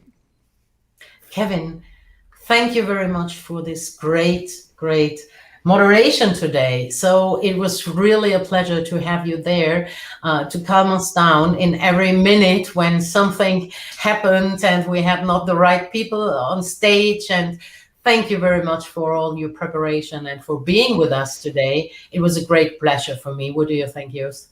Thank you, Claudia. Absolutely. No, this is all the end of a very, very tough job that a lot of people have put a huge amount of energy into. I know yourself, Maria, Elisa, and all the team backstage have been just a powerhouse behind this. So I only got to see the end of it, and you've done really, really well to get this far. So I'm really looking forward to seeing the in real life version of this next year, Claudia.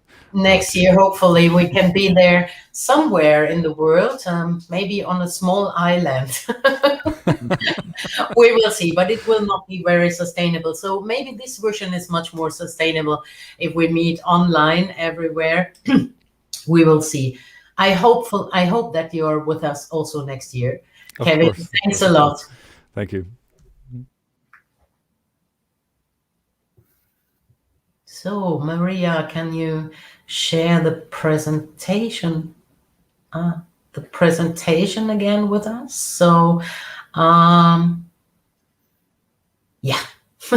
Thank you very much. So this is still a live event, as Kevin said before. So sometimes there's a small half a minute or less, some seconds. I would like for the end of the of the award ceremony, I would like to introduce our team and the partners, the people who make this everything possible. Thanks. So we have a great team of some of my students, some ex-students. We have put them all over the world, that it is, let's say, that we have the time, we have every time zone in. We see Ian also, we see Maria in Bulgaria, Ian in Tasmania, the students in Eberswalde. We see the team from Sina, Uganda. And the next slide. This is for our partners. In the last 3 years, we as the organizers of the competition have also developed, especially this year. We were able to build a website, social media channels, a platform for submission and evaluation of applications. We have had many discussions about what fair criteria look like and how we can promote initiatives and what evaluation makes the most sense. This is also a process that we continue to develop each year, and we are very happy that we receive a lot of feedback to go ahead working on our platform. And I would like to take this opportunity to thank our entire team and our partners, without whom we would not be able to do this year-round work at all and hold the competition. We have not only received support from our partners, financially, technically, strategically, but we are also very grateful that for the support of large and relevant organizations in the tourism industry, a sign that social entrepreneurship is becoming an important topic for the future of tourism. And I would like to thank very much TUI Care Foundation, UNWTO, ITB Berlin, Travel Massive, and SINA, and last but not least, the University for Sustainable Development in Eberswalde. Now I'm very happy that Joost, Head of Economic Development, TUI Care Foundation, is with us and shares some thoughts about the TUI Care Foundation. Thank you, Joost. Thank you, Claudia. I think just really quickly to extend also my gratitude on behalf of TUI Care Foundation to all the excellent partners that were involved. It was really incredible to see, and we didn't see that coming. Like, we had an amazing amount of applications, but also the quality of the applications were so impressive.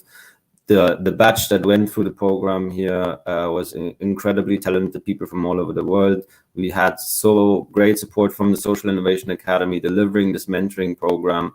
Absolutely impressed with it. Travel Massive supporting the outreach on a massive scale. We were completely overwhelmed by that. ITB Berlin, it was fantastic to work with you guys. And of course, Claudia and her team in the university. I think we really designed a very beautiful together like a program that involved so many different stakeholders and has resulted in a positive experience for everyone involved. So we want to say thank you to everyone who joined directly or indirectly this program. And for us as TUI Care Foundation, entrepreneurship is an increasingly important topic.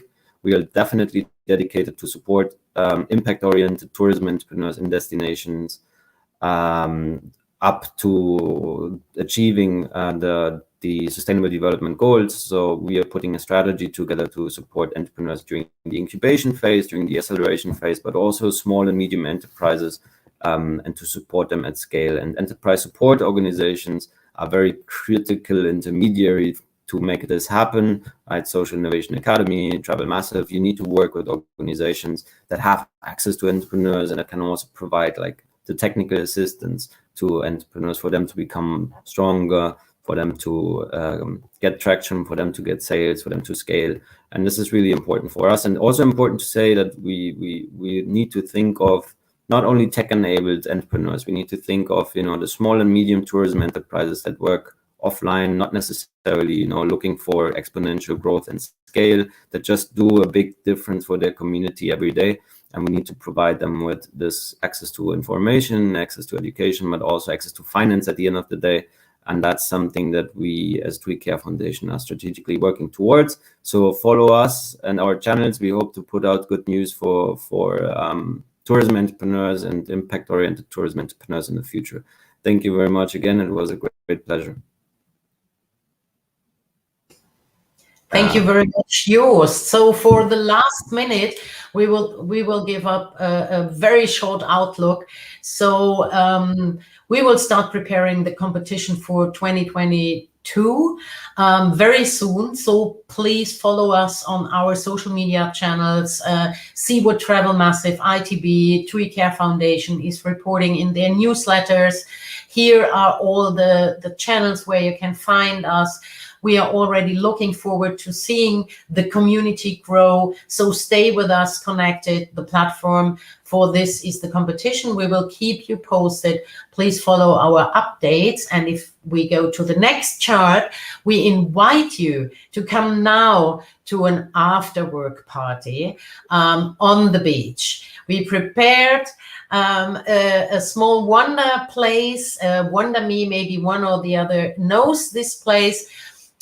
You can just take the QR code, or you can take this link, and we will also share the link. Please come to the beach, take a coffee or drink a beer, or however, what time it is in the place where are you at the moment, and be there a little bit casually, drop off with pleasure, and celebrate the winners. Hopefully the winners are coming there so we can have a small chat with them. Thank you very much for joining here today. It was a great pleasure to host this ceremony. Thanks to all the people who participated, and thanks to my whole team to make this possible. Thank you.